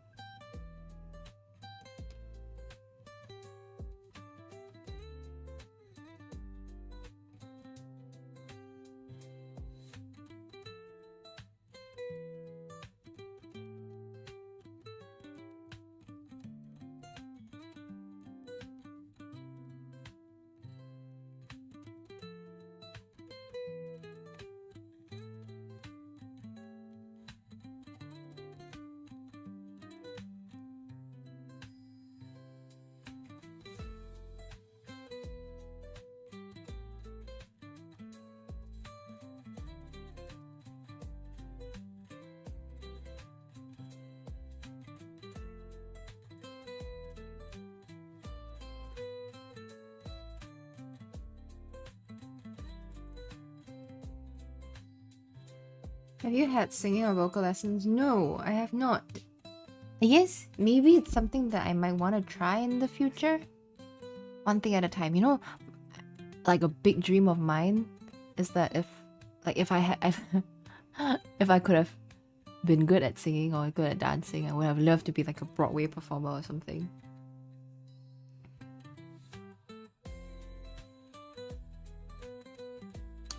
Thank you for saying that, guys. For saying that I have a nice voice. I have a okay voice. Like I can hold a tune. That's what I always say. I'm not sure actually if it got worse over the years. But thank you for wanting to listen to me sing. It's nice. Thank you for thank you for being my audience. Hello River Star Vader Omega Glendios. It's been a while since I've seen you. Welcome. You have kiwis in the fridge. Kiwis are great. The green kind or the yellow kind? I close the window in the bathroom so people can't hear me sing wherever I'm sorrowing. Why? Bless them with your voice. Well, you still remember me. Again, your name is very unique. It's a unique name. It's a unique name. Broadway performer Kia-san. I love watching musicals. Like my dream job would have been like a musical performer, you know. I want to invest in singing vocal lessons someday. Go for it. Go for it. I think, like, I don't know how to use my voice properly. Like, you know how they always say you have to, like, support from the diaphragm and stuff? Your girl got no support from the diaphragm. Your girl has, like, weak core muscles in general. Both, actually, though I can't really taste the difference. I always find that green kiwis are a little bit more sour compared to the yellow kiwi. You're saving for a horn? Nice. You don't have a horn yet?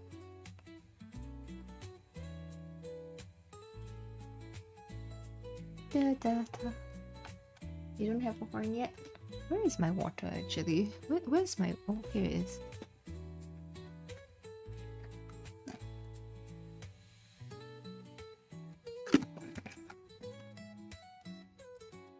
You've never seen a yellow kiwi?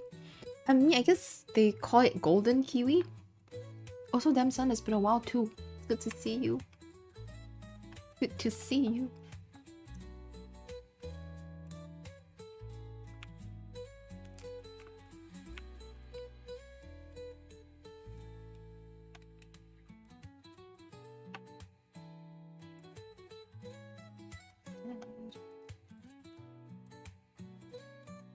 Another karaoke VTuber I watched recommended power vocal warm-ups. Power vocal warm-up. You know, I've always like seen like how people on Broadway actually warm up their voices. It's quite interesting.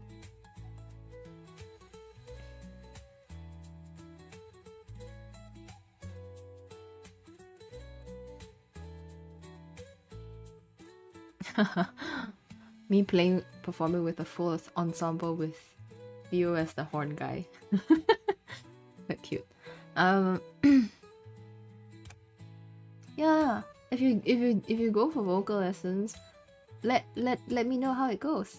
Let us know how it goes.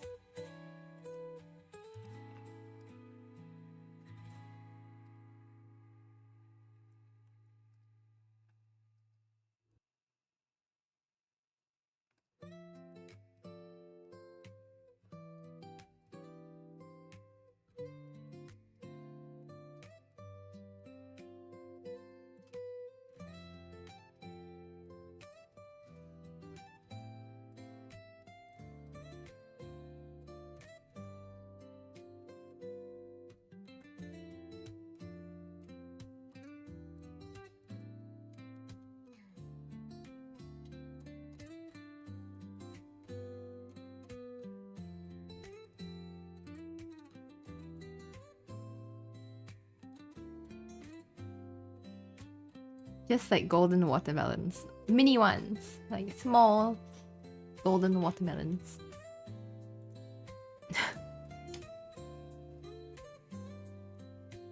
Uh-oh, it's raining very, very heavily now. It's probably messing with my audio. Sorry, guys.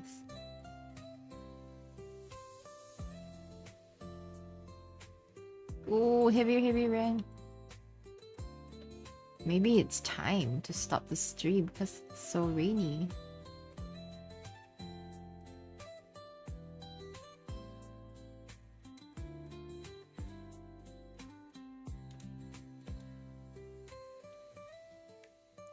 It's been raining for a while. I mean, I guess it's been like drizzling a bit, but now it's like coming on down pretty heavy. No, I want to stay. Raining equals nap time. Not nap time. I've got like reports to do. I've got reports to do and new job openings to search for.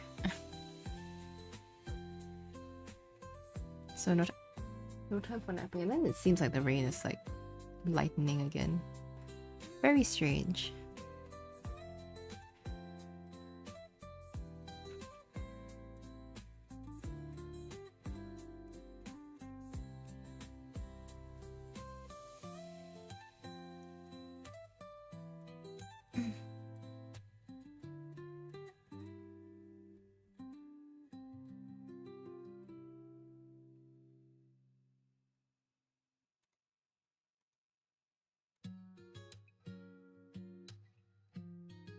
All the best, Manu. All the best, Manu, for your work. You got this. It's too hot in America right now. I need winter to come sooner. So I've been told that it's like peak summer right now. Time to get hot chocolate or coffee here. I have coffee. I have coffee. Hello, Shadow Commander. Welcome. Nice to see you again too. New job openings. Oh, I'm even more curious about what happened now.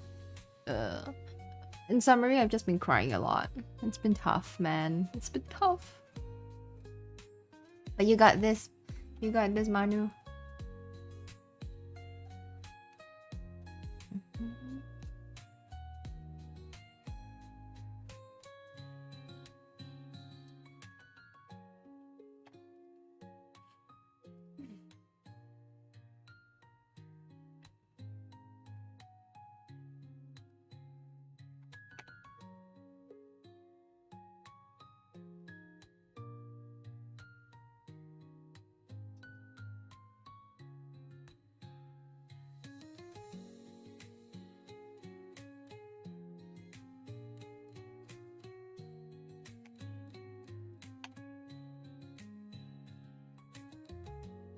Thank you, Manu. As the Singaporeans say, 加油, add oil. It's really strange, but 加油 means add oil. Quite literally, but the idea is good luck, all the best.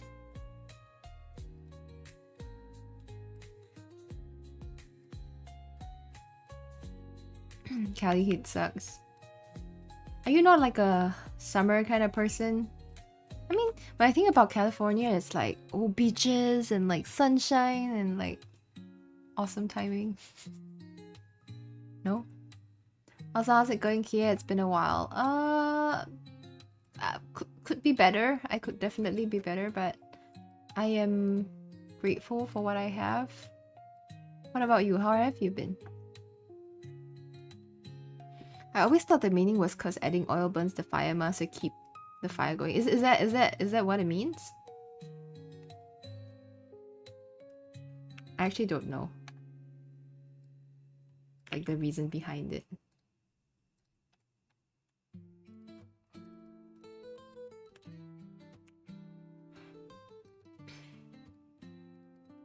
Also, if I'm a bit slow to reading comments, it's because I am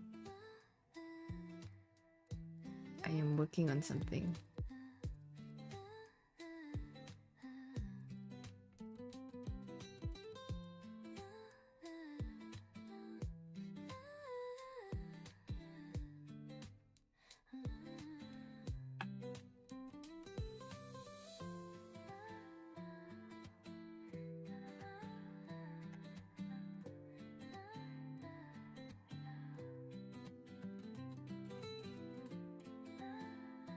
The problem is that in most of Cali, the air gets a bit warm, but the water is cold. So at least in Northern Cal, it's like that. Oh.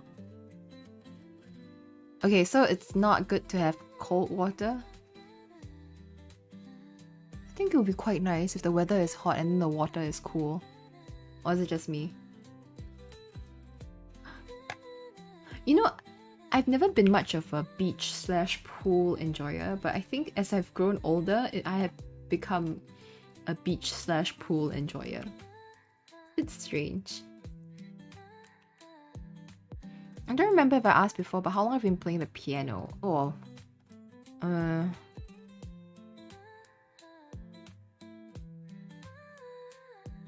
many years. many years. I can't actually remember. Many years. I mean, I think I started playing the piano when I was like as a kid,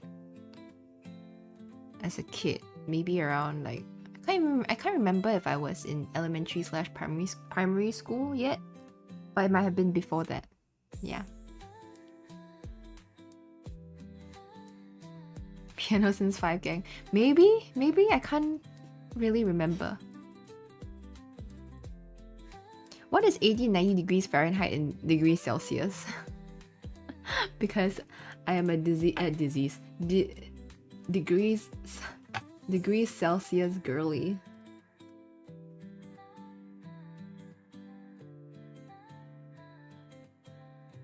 Is there no school for you today, Theo? Is it like a public holiday?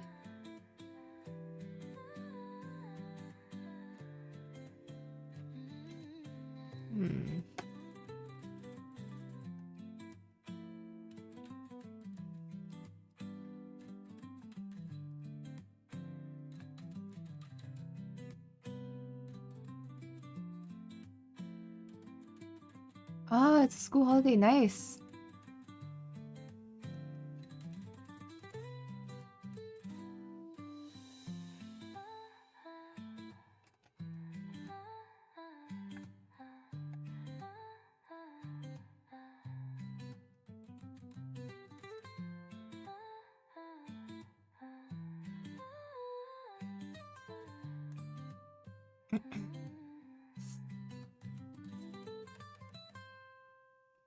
Mm.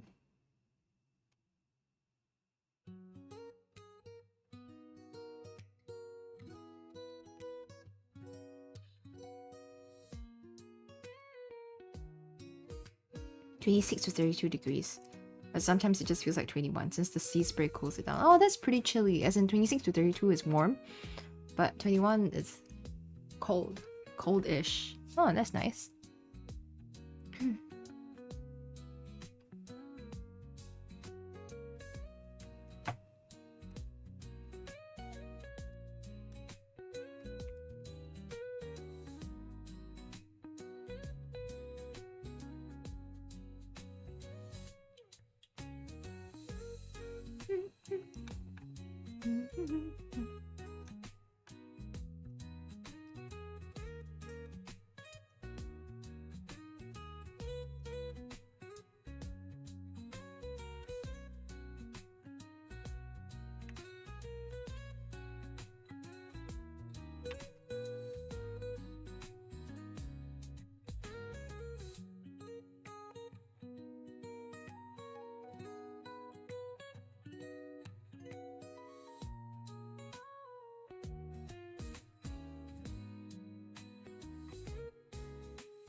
We have super dry air here though. I only really noticed the difference when I started traveling.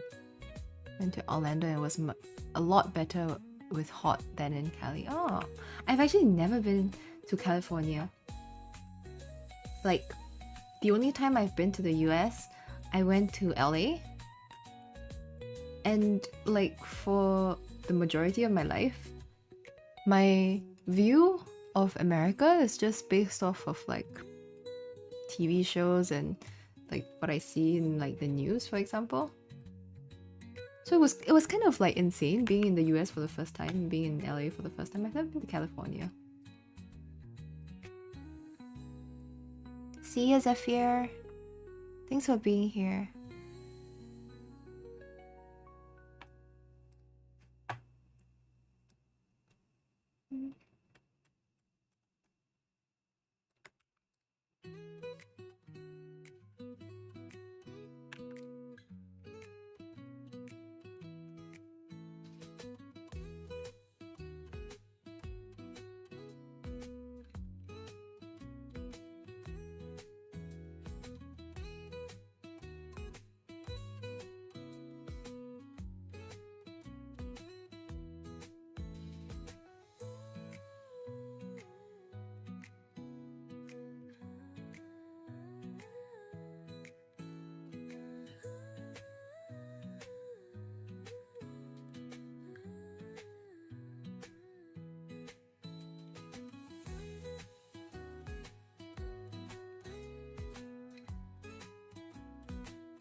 You thought we were all just guns and hamburgers.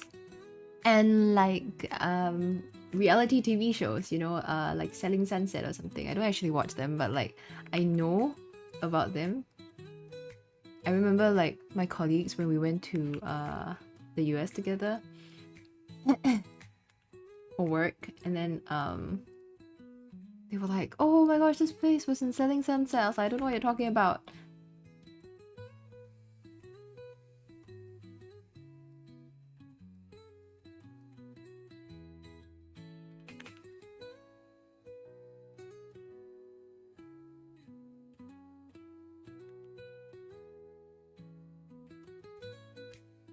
Oh, but I tried In-N-Out for the first time. I was like, whoa, I heard so many things about In-N-Out burgers.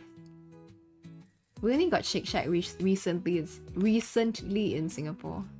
We never had like Shake Shack. Oh, I had like some really good ice cream. Really good ice cream in the US. I don't think I ever talked about it, but oh my gosh, it was amazing.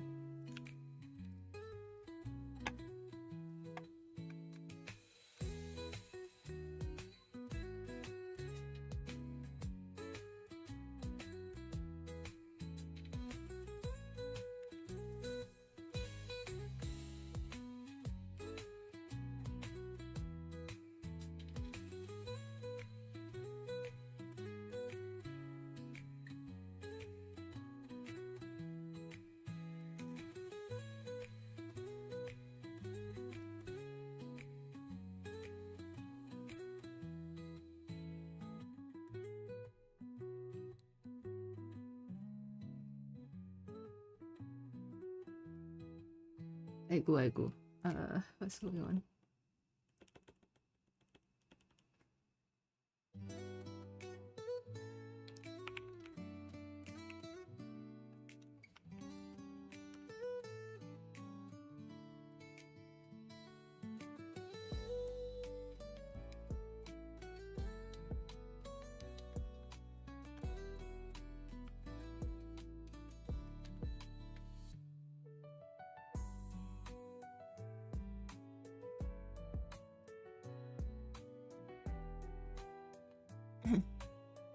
Baskin Robbins. We have Baskin Robbins here too. I forgot where I got the ice cream from, but yeah, it was great.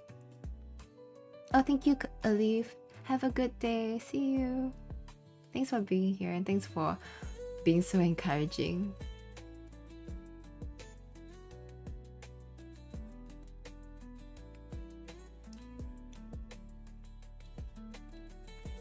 The only thing I remember about USA from being online was like the NYC subway. Oh, I do want to try like visit New York City once in my life.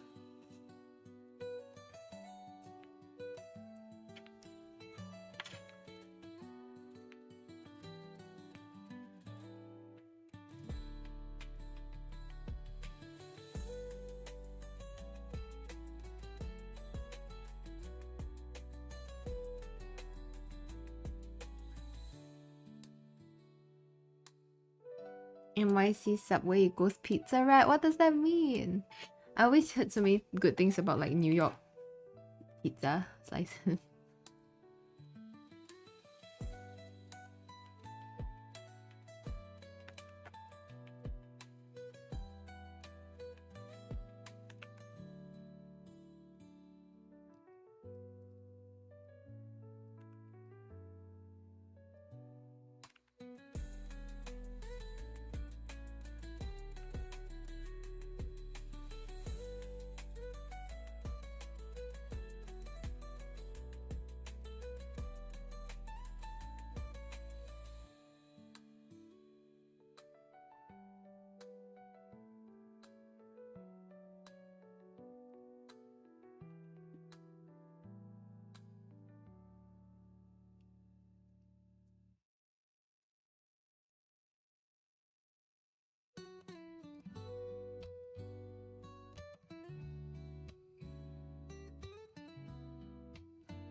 NYC is pretty cool. They'll just go in a group for safety.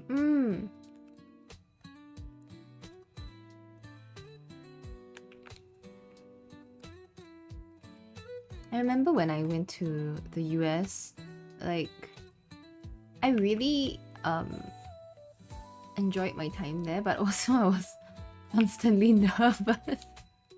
I was so nervous all the time. Yeah, but I also made sure to not be out late, like because it was my first time there. I made sure to, and I was like more or less, I mean I was with my colleagues and stuff, but we also did different things, but I always made sure to go back before the sunset. Like that was what I made sure to do. Just was never out before the sunset, after the sunset. Went in mid-December back a few years ago, and it was pretty cool walking around the large skyscrapers. Oh, I've always wanted to go to like a different country during like the Christmas season just to experience what it's like. I think, okay, sorry, to correct myself, to be in a different country that is not in Asia or Southeast Asia. Because I've been to like places, I've been to Japan and Korea and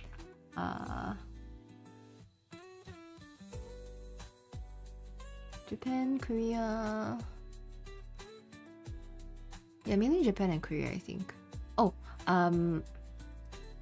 yeah, Japan and Korea during Christmas.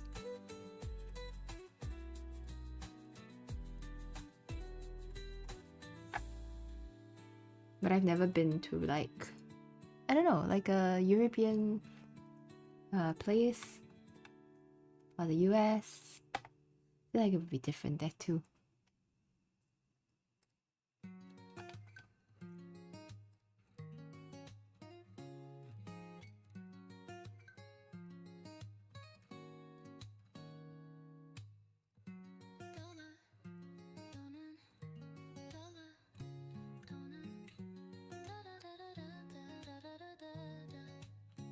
I was a bit confused. Like this person was just singing donut. Donut! Donut! Maybe I'm just craving donuts.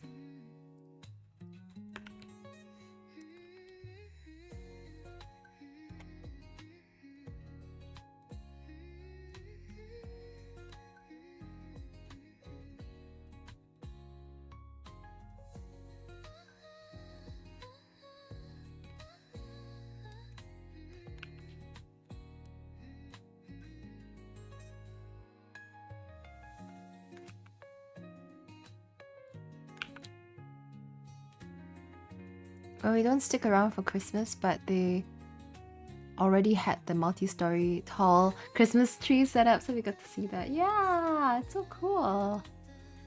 I just recovered from a fever, so I passed out a lot recently. Oh dear. Did you see a doctor for it?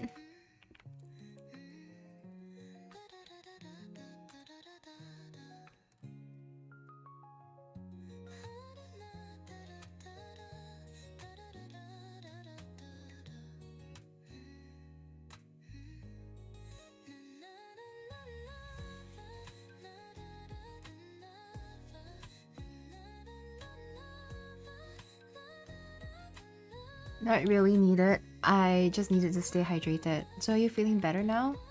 I hope so.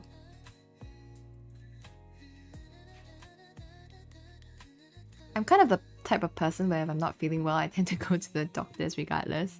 Whereas like some people self-medicate and see how things go.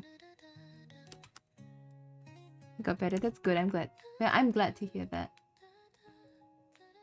Health is so important. Gotta take good care of our health.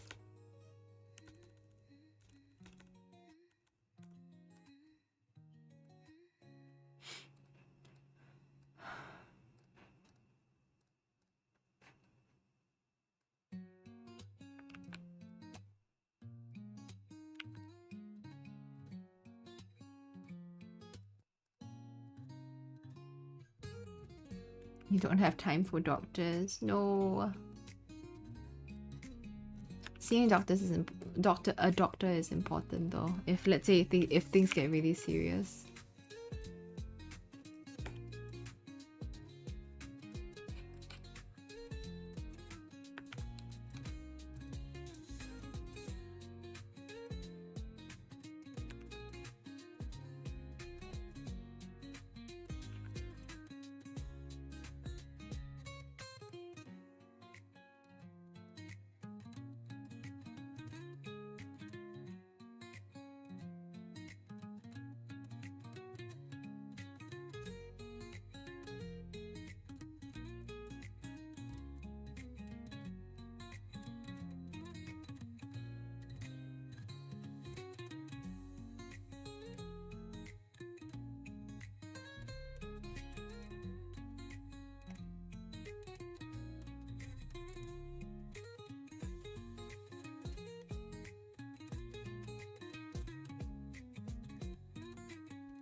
Bro, I need sleep. Thanks for the stream. Thank you for being here, James. Good night.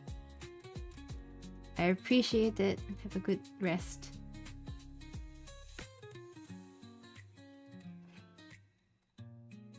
That was so fucking cool. Thank you.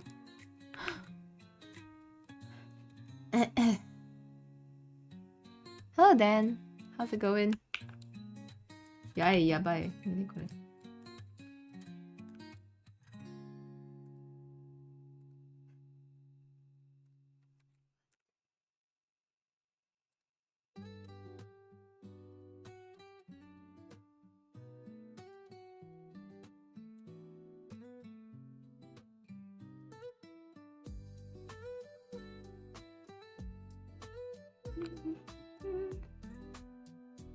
Good night, lady in chat. Thank you. Have a good rest.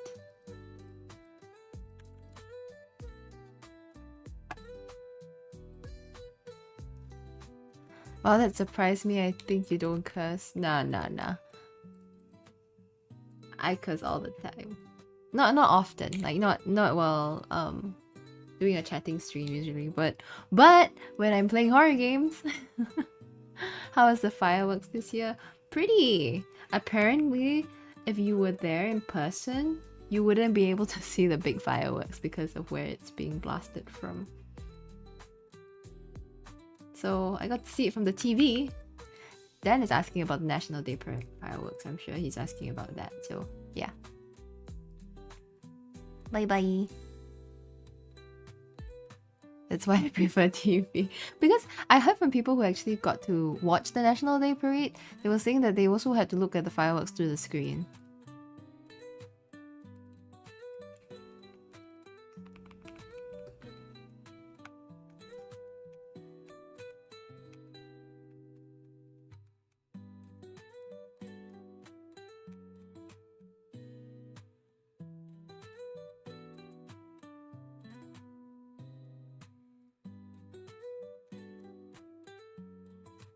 Oh, that's so sad. Yeah, it was.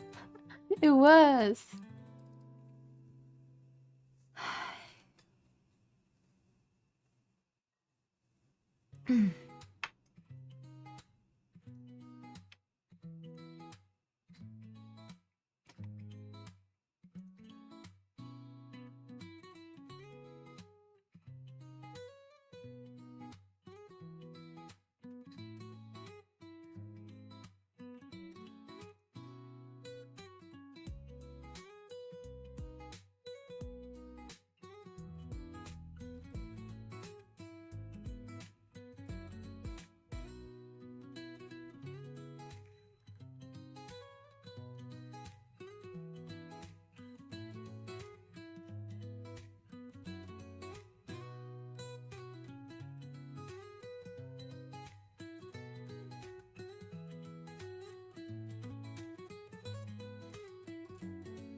I'm gonna finish this report, and once I'm done with it,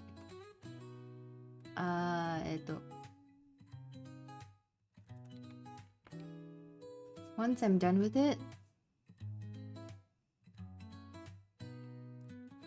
I will call it a day for the stream. Not for the work, sadly.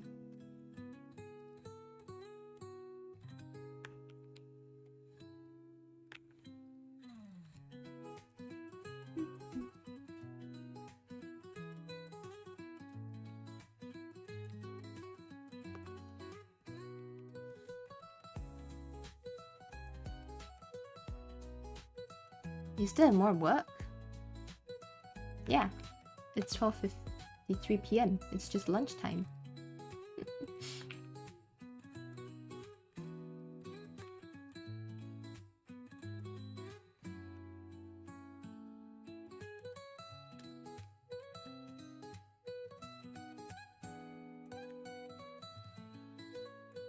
I haven't been sleeping well because of work too. Like, I wake up really stressed in the middle of the night.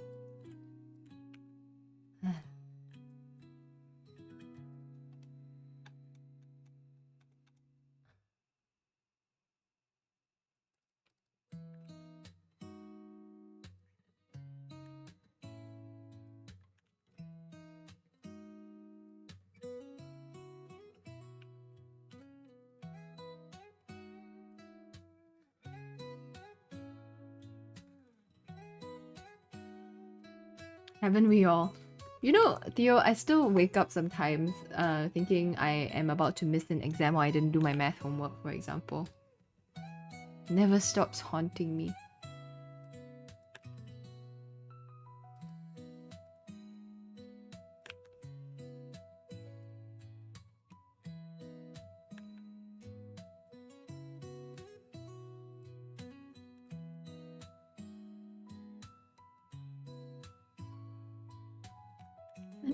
That's a vibe. It shouldn't be. It shouldn't be. It shouldn't be a vibe.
Stress keeps life meaningful.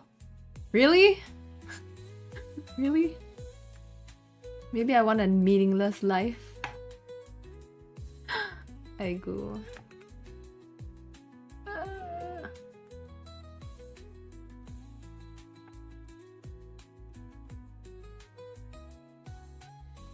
Theo-san. I know, right? I know, right?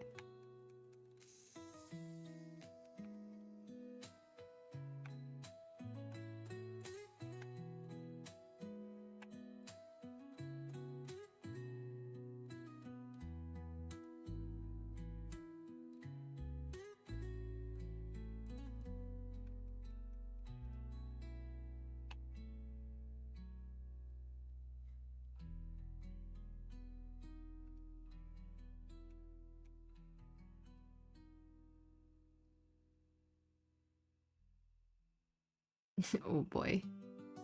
Let's all try to have have a healthy relationship with stress. Let's strive towards a healthy relationship with stress.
I'm probably the opposite. I don't stress enough, so I tend to not be able to get the motivation to crunch when the time is needed.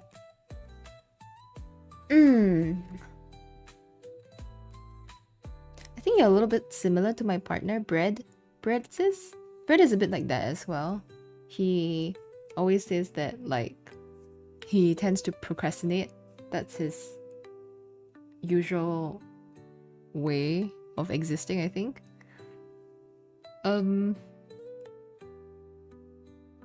I guess that's fine. I mean, for him, he eventually, when like the candle is like burning down and it gets close to the deadline, then he will just like get it together and finish it. But for me, it's like when I notice that, you know, he's procrastinating, I get stressed out. I'm like, do it. Do the thing. Stop procrastinating. No, but I'm glad that like at the end of the day, it's always done. I stress out and I procrastinate, so it's a lose-lose situation. Oh man. Yeah, I had to figure out how to not procrastinate, but when people are stressing about missing an event, I'm just like, whatever, if we miss it, then we miss it. You know what? I think that's actually a like, some of that is actually quite healthy. I've actually been trying to be a bit like that, like, because at the end of the day, like, look, it's not a life and death situation. Like this past weekend, right? There was an incident, okay, and then like, somebody that I work with was like really stressed out, and he was bothering literally everybody about this thing that he was like upset about. And all these other people came to me to convey this person's like continuous harassment over this thing that he was upset about, while at the same time he was also like messaging me nonstop. So it's like,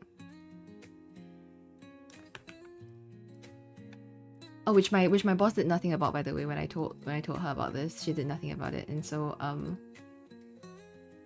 I was dealing with these constant messages, and then these messages from the other people who work with him, who are unable to answer his questions because what he's asking about is under me. So it's like he's asking me and I'm giving him an explanation, but he's not accepting the explanation, and he's like harassing all these other people who then come to me and they're like, why is he messaging me about this? I'm like, and I have to explain all over again to these other people that he is in touch with me, and yes, he is also harassing me. He's been messaging me non-stop since the night before. Like, I get a call over the weekend at like 8 a.m. in the morning, when this guy's been texting me till 11 p.m. the night before as well. Like, what? I mean, it depends on how you think, how you see whether it's considered trivial or not. So my boss was like, she did nothing to help me, and then eventually I told the bigger boss, who did something to help me, because she was like, this is a trivial matter, and she basically stepped in. So thank goodness for this other boss of mine who stepped in. She's just like, look, why is this person like getting so worked up over something like that? So in my mind, I'm just like, look, I understand why maybe you are upset about this thing, but I've already given you the reasons why this is the situation, and you are not accepting that reason, right? And you continuously like harass other people during a weekend over what? Like, this isn't like you said, it's not a life and death situation. Like, pick your battles. This guy is also like a pretty like high position. He's like at a pretty high position, but then after that he's like using words like that are quite unpleasant. Like I think it would be considered a curse word in Singapore context. He was like using this curse word about the situation. And I'm like, okay, guy, sir, you are getting way too worked out over this. But then I think what I'm most upset with is I got upset about it as well. Like, I got upset about it and then I cried over it. Because it made me feel so overwhelmed and so, like, I kept asking myself, could I have done better? And the answer is no. No, there's nothing I could have done. Okay, guys, I'm sorry, I'm getting worked up. It's kind of weird. If he has a solution, why doesn't he accept it? There wasn't really a solution to this. It was just an explanation to why this was the situation. That there wasn't an alternative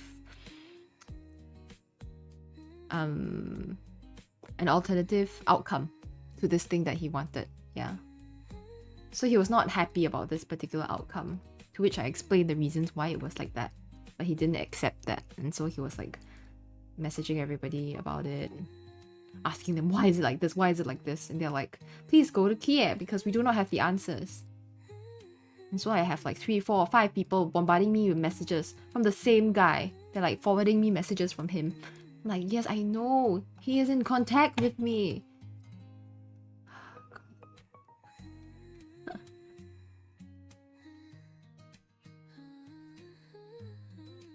High position, so he's used to getting his way. Maybe that's how it is. But I feel like that's still no reason to be using a curse word, you know?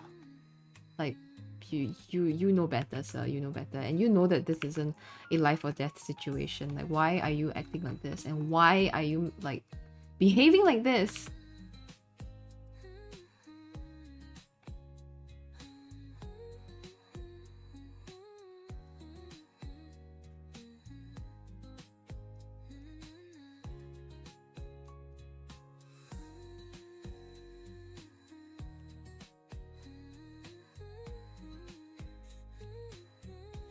Did he suggest a solution? The thing is that there was no solution to that particular event that he was not happy about, but there are things that we can do going forward. So he is thinking about things that can go forward, and he's been asking other people to reach out to me about this thing. But it's not something that is... So I also have other solutions to this, which is not related directly to this particular event, but there's other things that we can do. But it's not so urgent to the point where you have to be disturbing other people over the weekend or calling them at like 8 in the morning on a Sunday. You know?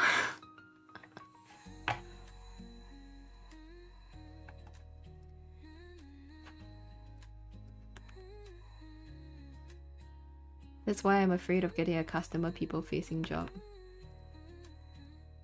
I feel like a lot of jobs in general deal with people in some way. I don't mind dealing with people. I don't mind dealing with people, and I don't mind dealing with people like that. But I've already explained why. And I don't know why. You can't just move on from it and like think about the next step.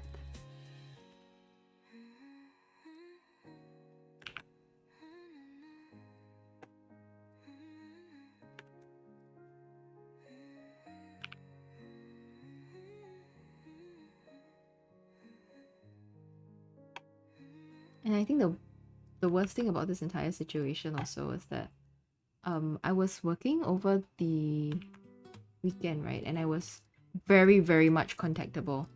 Very much contactable. But because of some miscommunication, I got accused of not being contactable. Which is extremely often. I got so upset because like I was definitely contactable and I was working harder than anybody else, and got accused of not being contactable. So I think it was the accumulation of all these other things, like the fact that I was like giving it my all and doing everything I could. I already explained to people why it wasn't working out a certain way. And instead of accepting that, they proceed to like disturb other people, who then proceed to make accusations at me again. I think that's so that I guess that's why I kind of reached my breaking point over the weekend, and I just cried again.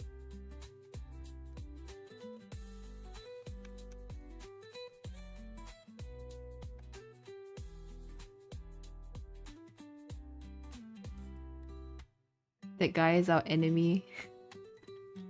He's Brett's enemy too. When I told Brett about the entire situation, he got so angry. I was like certain he was gonna break a table or something from how angry he got. In my case, my job has a system where we have to upload documents one by one instead of a full batch in one go. but we can't change it since that's how the system is built. So I just accept it since that's my job and how I get paid. Maybe a situation is something similar, like you wanted to optimize something but can't since it costs too much money to change. No. As in, I know what you're trying to say, but I think because I can't share too much about this particular incident about my job. Hang on.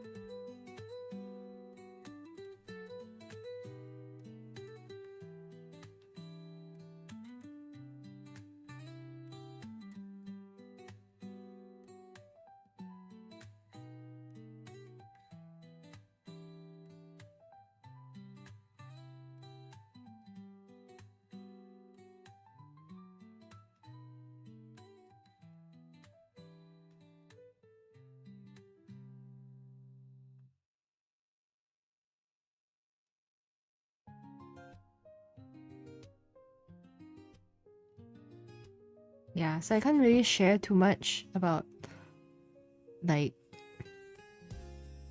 this particular incident and my particular job, but the best way to describe it is just that there was no other way to this because of the circumstances. Yeah, that made it impossible to get the outcome that he wanted.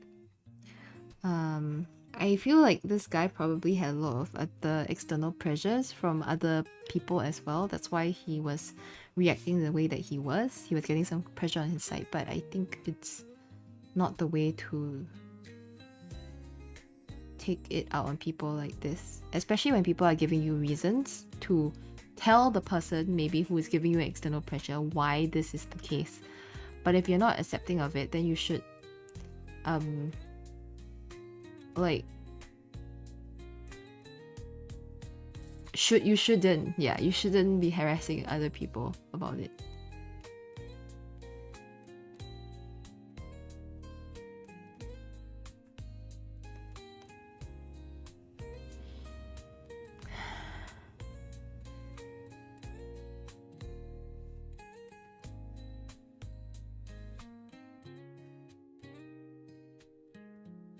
I'm a high schooler. Most of my old teachers are my neighbor.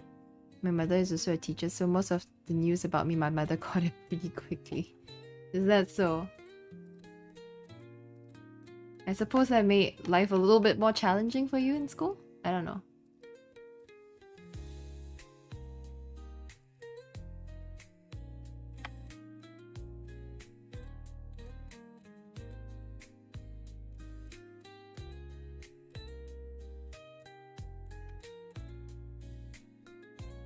Nope, I've never gotten into any drama in school.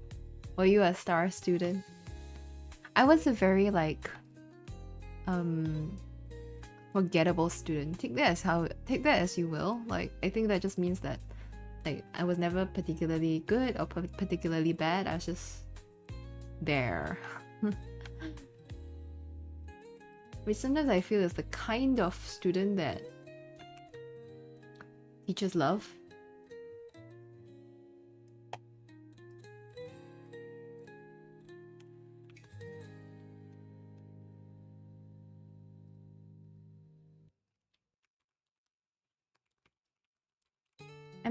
I'm not bad, I guess. Not the best, but I suppose not the worst. Same!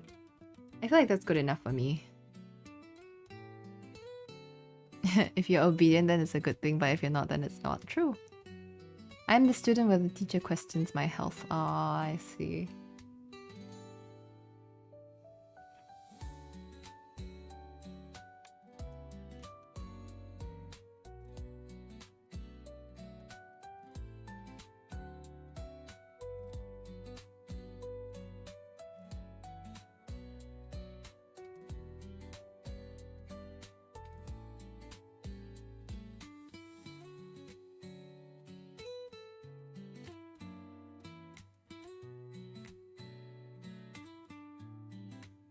I was the teacher's pet, not anymore.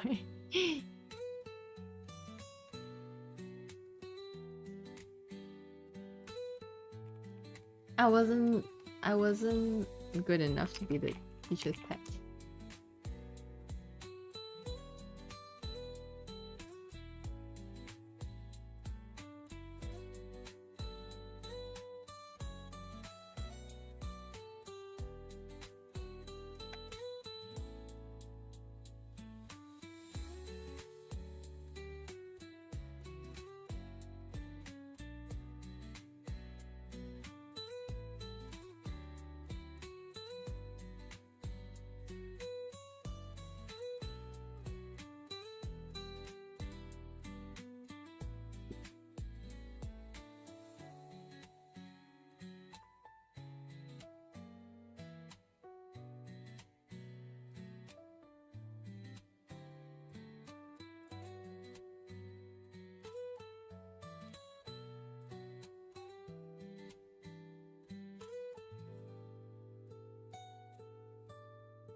was homeschooled, so it's a bit similar. I liked it though, allow me to focus hard on computer programming. That's so interesting.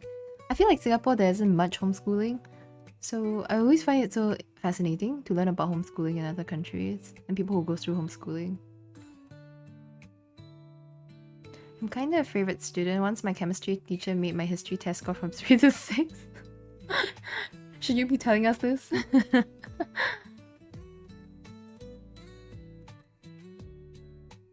Oh my gosh, that's a horrible, horrible like neighbor that like bullies you. And you still call her your friend? Horrible. I'm getting dinner. Dinner? You mean lunch? It's like 1 p.m. dinner?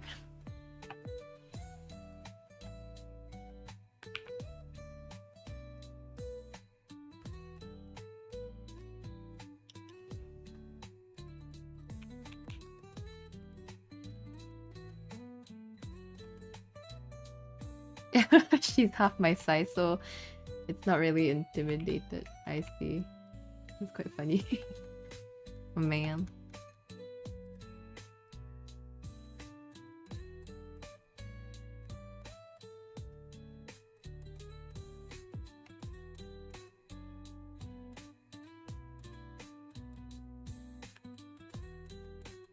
It's 10 p.m. here in Cali, but I'm a midnight owl, so I'll be up for a while. Huh.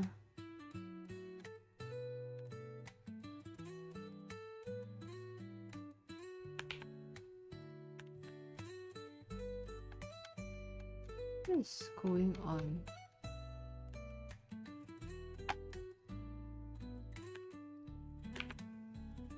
Okay.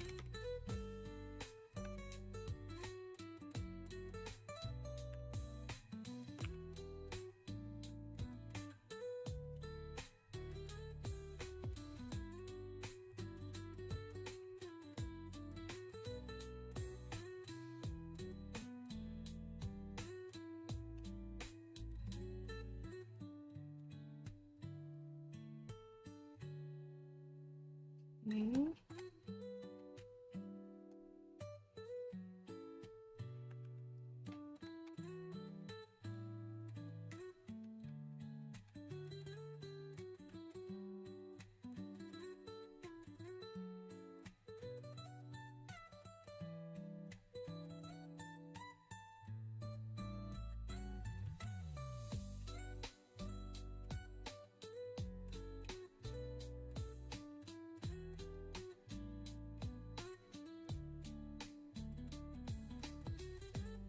Ooh.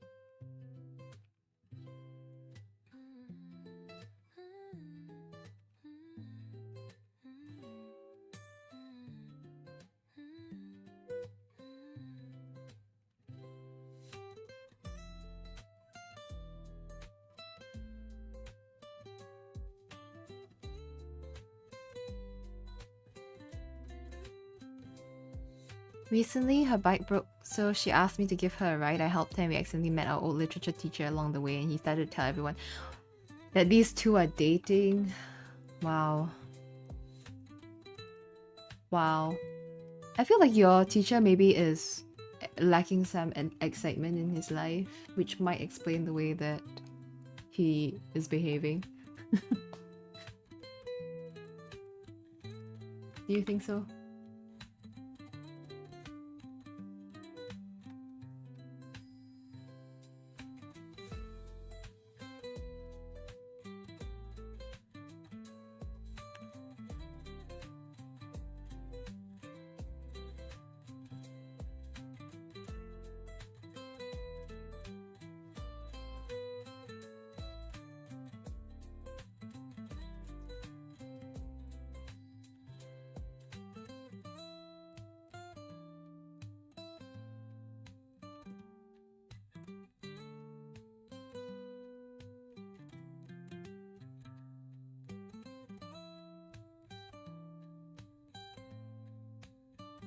Hmm.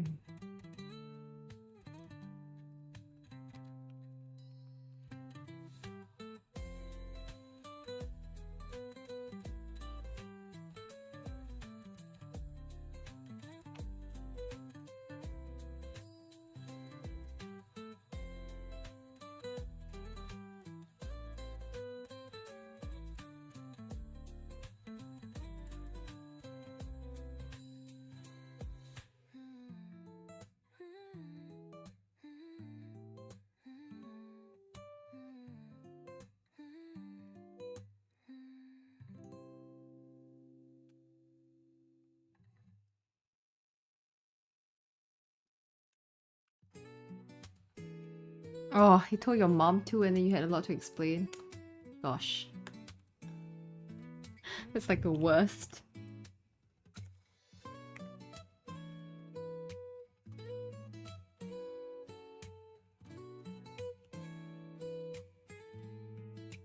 Okay.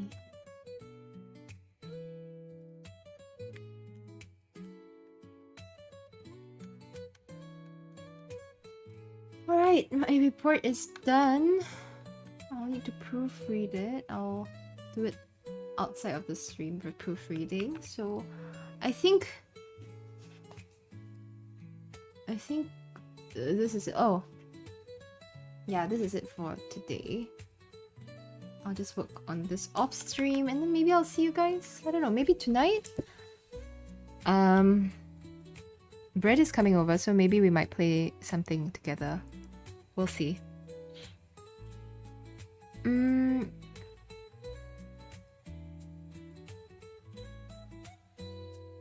Seems like normal high school, some funny stories all around. Ah.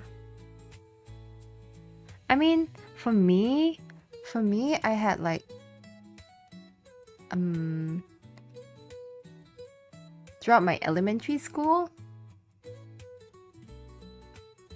like there were people that I was there were guys that I was shipped with, but like nothing ever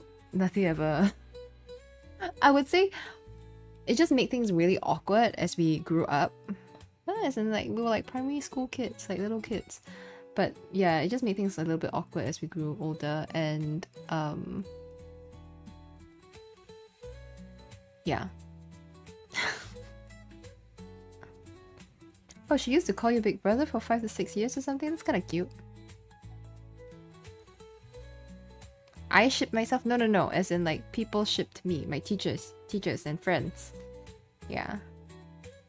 I don't know if ship was the word, but yeah, like they'll be like, oh, cute, kind of thing. Or there would be rumors, for example. Yeah, but yeah, nothing ever turned out. So there were these two guys in particular that I was pretty close to in elementary school. Oh gosh.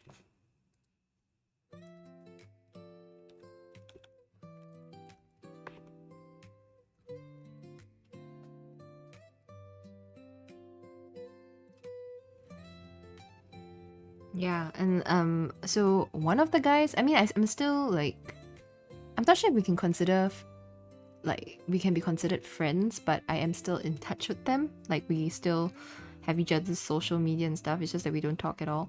So one of them is married already, and then the other guy is single but like very popular with the girls.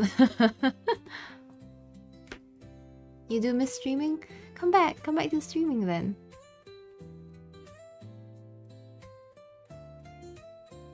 No thank you. No thank you on that.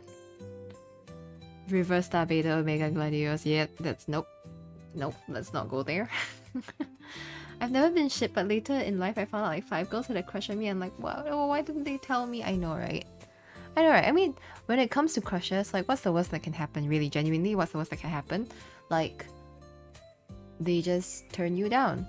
I guess when it comes to like confessions and like talking about your feelings with somebody, you kind of have to weigh the pros and the cons. I know that for people who are like really close friends with the person that they have a crush on, I feel like there's a lot at stake. Like they always worry because you worry about like, oh, what if you confess your feelings and your friend doesn't feel the same way and you just fucked up the friendship for the rest of your life, right? But then there are some people who can move past that. Like they'll be like, oh, okay, like thanks for letting me know I don't feel the same way, but like they would still like to stay friends. And then if both parties feel the same way, then they still continue their friendship. You kind of just need to like balance all that stuff.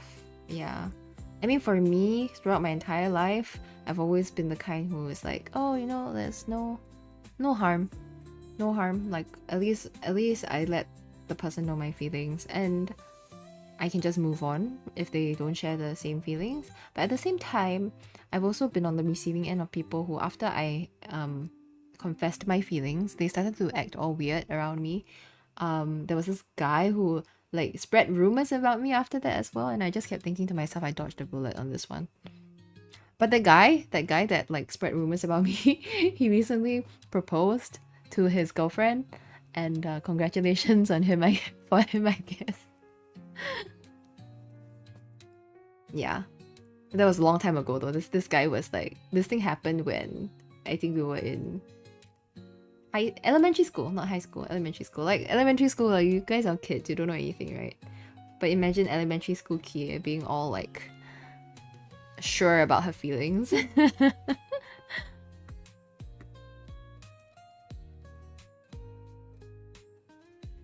Unless you like going out, then it's a lot harder to talk to people once you're out of schooling. Well, for me, it's like I'm like an introvert by nature, so in order to be sociable, I kind of have to mentally prepare myself. I can come across like a sociable extrovert. I just need to like be very mentally prepared, and then it will drain the hell out of me.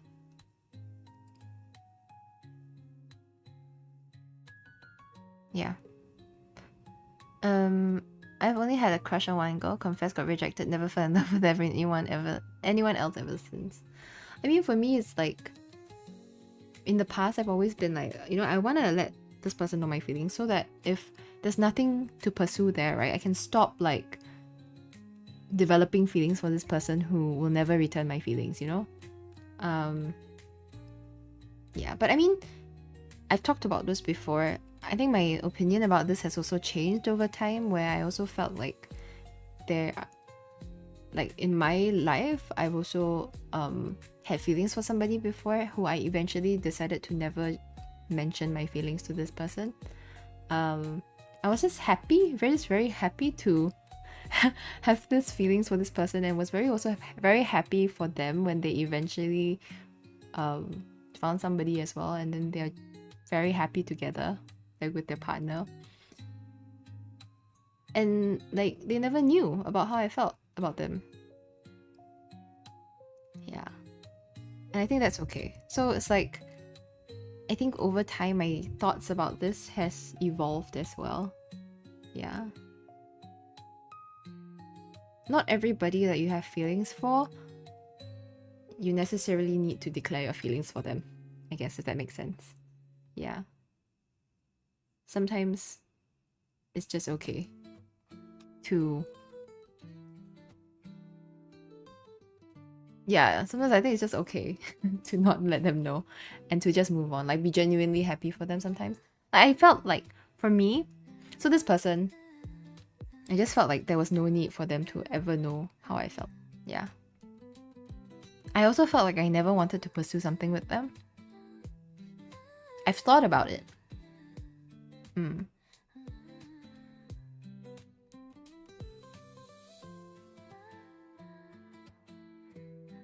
Actually, wait, no, actually when I think about this, wait, hang on. Am I remembering this correctly? I can't remember. I have a feeling that it might have, because it's been a while, but I think it might have been like, I've always had this feeling for this person. Then I think a couple years actually passed, and then when and I've always like had this feeling for this person. And then a couple of years passed, and I think I wanted to maybe see if it's something that could be pursued. And I did meet them. Yeah, I did meet them for coffee. I met them for coffee, and then we were just catching up on life. And then I found out that they were seeing somebody already at that point. And I realized that I wasn't sad. I was just really like happy for them. So I was like, hey, this is quite an interesting feeling. And it didn't mean that I didn't harbor like very like fond feelings for them still, but I guess because of how much I liked them at that time, I was just glad that they were happy, even if it didn't have to be me, you know? Yeah.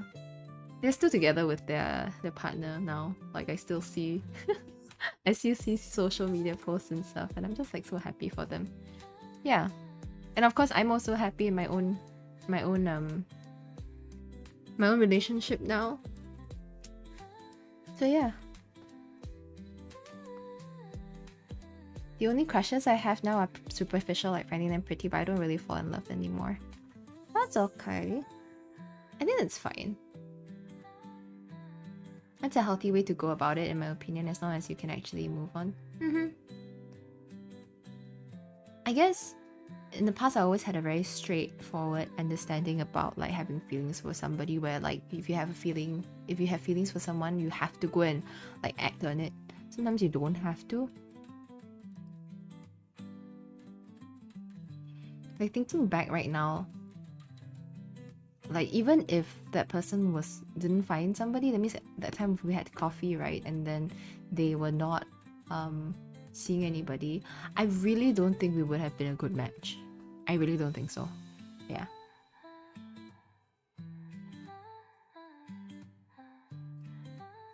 I'm in a kind of like an elite class, and everyone just seems better than me, that I don't feel like I can talk to any of them. That's except those who got into the class through other ways, inverted commas. I also can't talk to them, but it's not because I feel like they're better than me, but more like because I shouldn't talk to them at all. Huh, interesting. Interesting. I mean,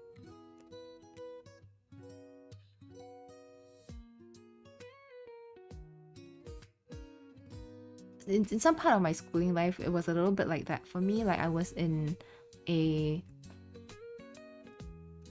like really good class, but I just couldn't seem to mesh well with other people.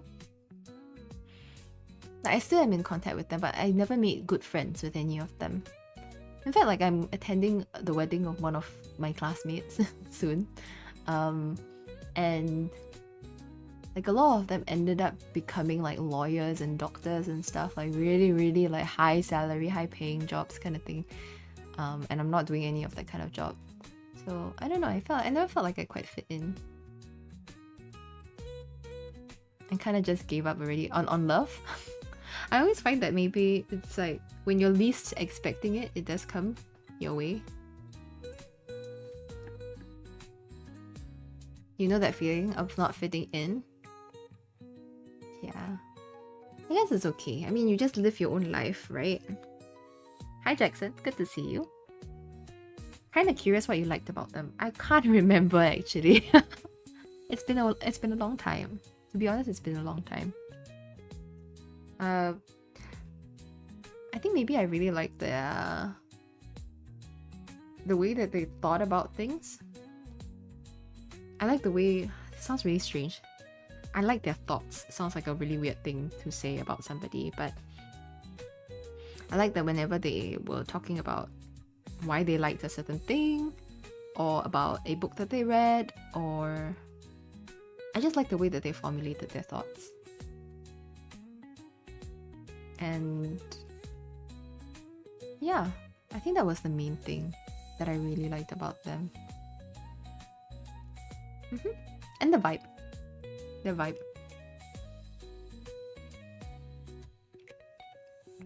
But when I think about it also, like, I didn't really have a good opportunity to really get to know them as a person as well. Like, we knew each other, and I would think that we were friends, maybe.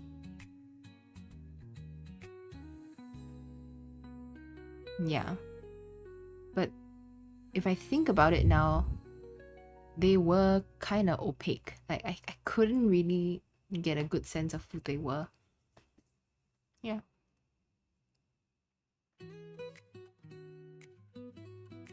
biggest thing I've learned in life is how to get over feeling awkward. Yeah, right?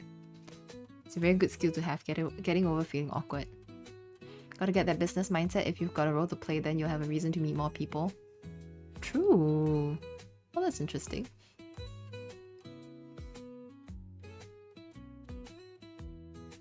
Giving things to the boys are easy. Giving things to the girls, they start questioning why.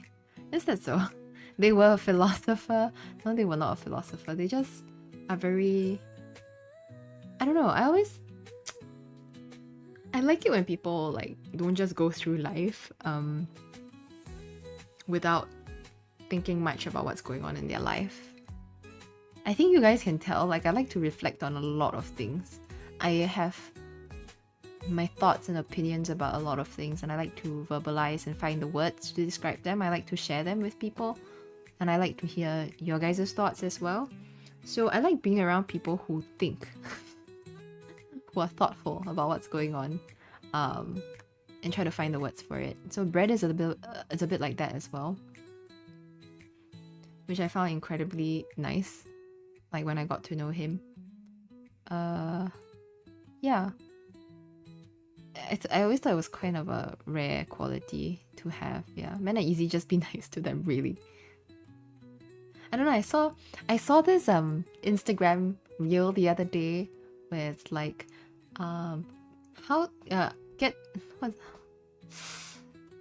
get to know your boyfriend in as explained by cats or something like that. And it's like, if your boyfriend says that they are fine, they genuinely mean that they are fine. Like, they don't just mean anything. If you ask them what they're thinking about and they say nothing, they genuinely are thinking about nothing. It might be a bit difficult to fathom as females, like female population, because like at least I feel for myself, I'm talking about myself, like I very rarely do think about nothing. There's always something on my mind, so it's quite hard for me to think that there's nothing on his mind, but sometimes it's just nothing.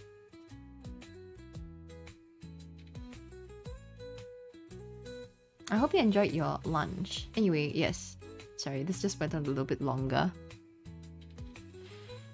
But yes, that's that.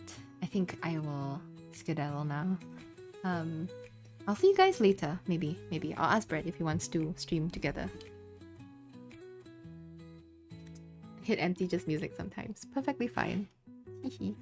Alright, thank you guys so much for watching. I'm so glad to be able to chat with you guys today. I genuinely feel so much better now that I've spoken to you guys, and I hope you guys are feeling fine too. Sometimes I feel like I'm talking at you guys. And I'm glad that today's stream was not so much working, that there was no chatting at all. Yeah.